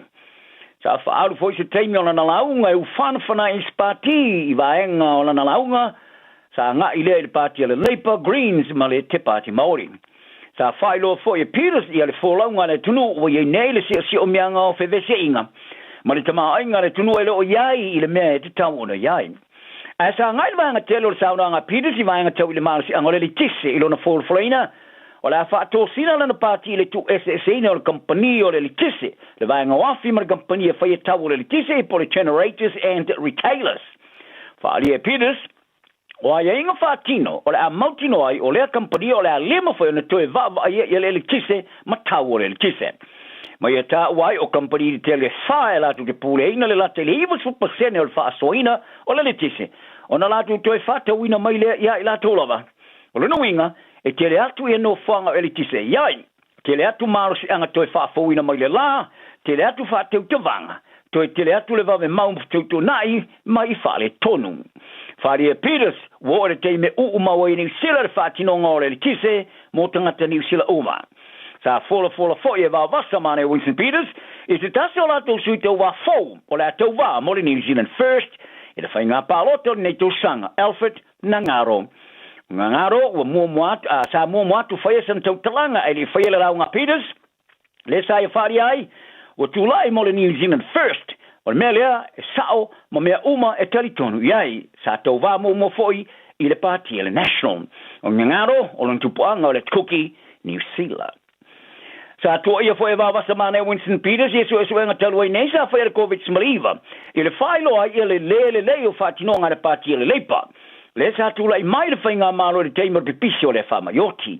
Mai e tā wai, o le ali poti olo au ina mai ang fasili, e manao mia na tali i le ta iulu Chris Hipkins, ma le tamata iso upo soi fua malo loina le Labour, Dr. Hasia Viral. Whaali e Peters, i lema whai ona salu e seina le whaale tonu, mai i eistangata e manao mia o na tali iai. Sa tua ia e Peters, sa wha maa i mau le Labour i le whaitau piliona ma piliona o tala, ma sa le leo na fautua ina tangata lautele ya lamatianga o tue pui. Se tua inga o lo te ena malo se le leipa. Sa tani malo Peters i le te wafianga ili no fuanga Atrium Conference Center i le aio o tu Muay Thai, Tauranga. Le sa iei ma auti te sa te wafia i fafo ma fua Palestina ma Māori. Ai o le temene ua ngā ilunga i le langolango le pātia le New Zealand First. I le sa ililingo langona munea le Tony Sila, le RNZ Reed Research Poll. Le olo sa whai ai le pāti le iwa tima le 20% o le pālota e langolangoina, se langolango e mawhaiona la tu mauna fo e sima lua di tono le pālemene, whāna fo e sila tuai na ilona fo o lo iai le teminei.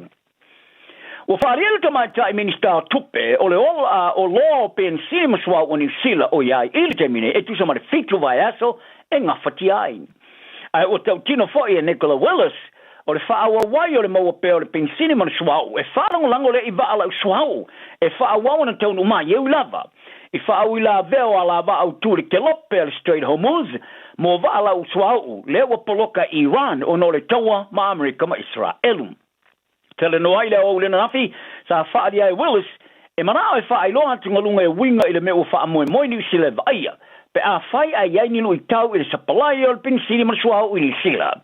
O te menei, o ni so pamu pensini o vai le tau o le pensini o le iwa kasi i le sile mare tolu ta la tolu susene i le lita. Ai o lo iai le tomo tenga e mawhai ona au sia le whata la i le lita. Ai o whaaria Willis, o wha mua o tilo iai, o le a ave tangata whaingaruenga mai ainga e vai tu pemoa. Ma ainga iai whanau. O le a pui ai le tamau ainga ma le mautinoa, o tangata whaingaruenga e wheo ai ta vale, maamana ia tamai te whaingo fia o nā fia.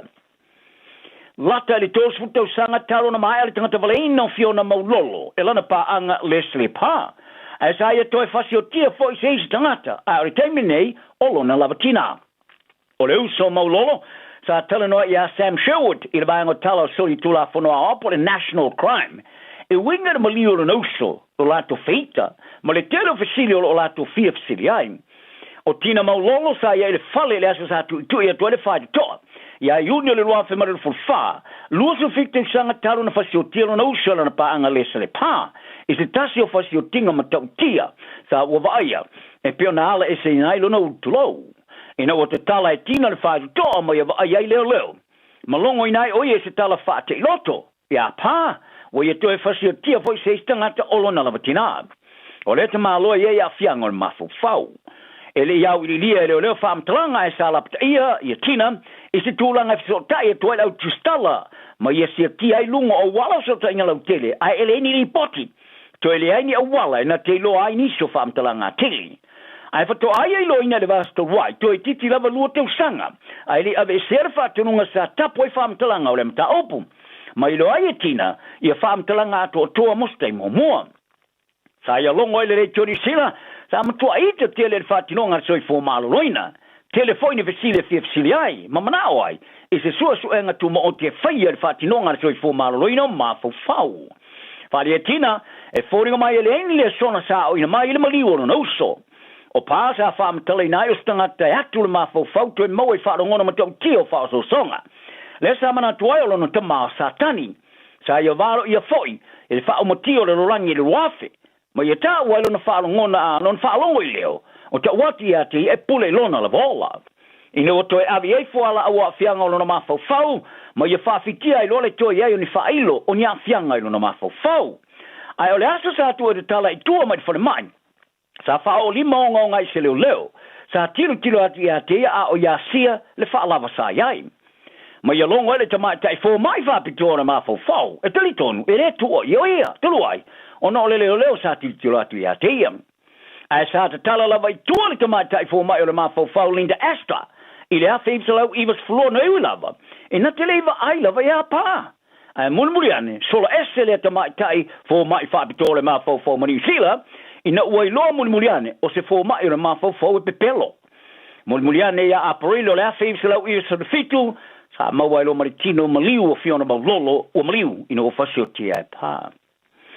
Mai Hawaii e whaitau se lau tangata sa lawe ia ma ve sea ili te ina ina motu o hau I whaarwalawe o lo longa mata whenga ni na vai aso.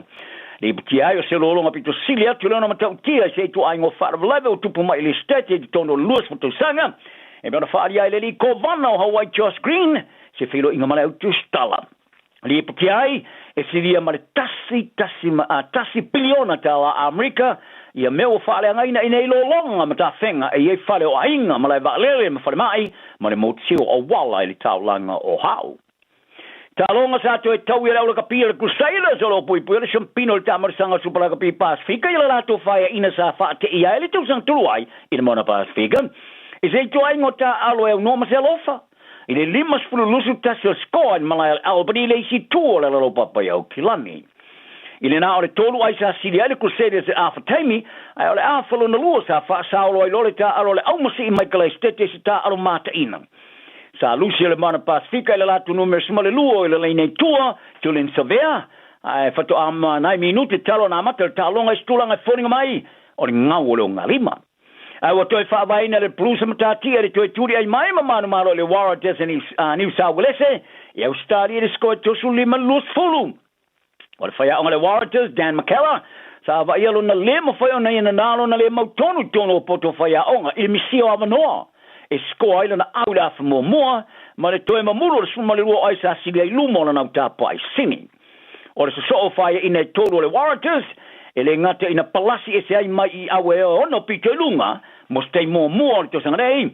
Ua toi whaatua I fwoi le Blues e si matatia o sfururo ta alonga manu malo so I le au Australia mo stei mo e le tono tos fotosanga.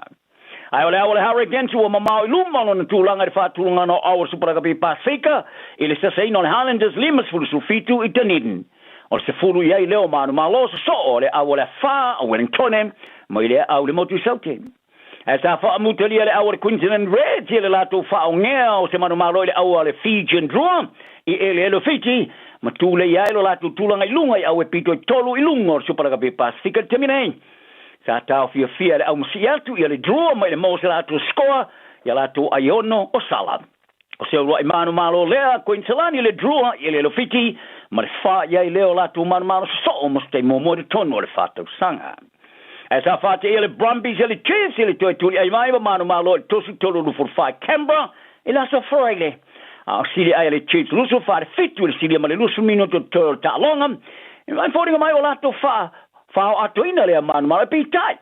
So I too far to see it, I'll sort of move as if I lure Moella to score far, il Afalo Nalua, Mamanu Malo, Tosi Tolo, Illuso far. Wa fa wa le mawa e ta ala kala polike tasi ni usila le Warriors ile tamar sangale na ela saria ile so ai la tu manu manu tolu ile matanga ile tamar sangale ni to sanga ala so for ile sa manu manu ile Warriors ile Newcastle Knights ile si to le vastasi mane to so va so le lua ma fa wa ma ya ia na manu manu lua ile matanga ile tamar sangale ile Roosters fa so lua le so valong ma le Raiders fa so lua no dai mo o so ai manu manu tolu ile amatanga ile tamar sanga ale NRL. Tala na le yaso, maua o le nganga o le loto maua lalo. Ma ia mau nuia, lo waso.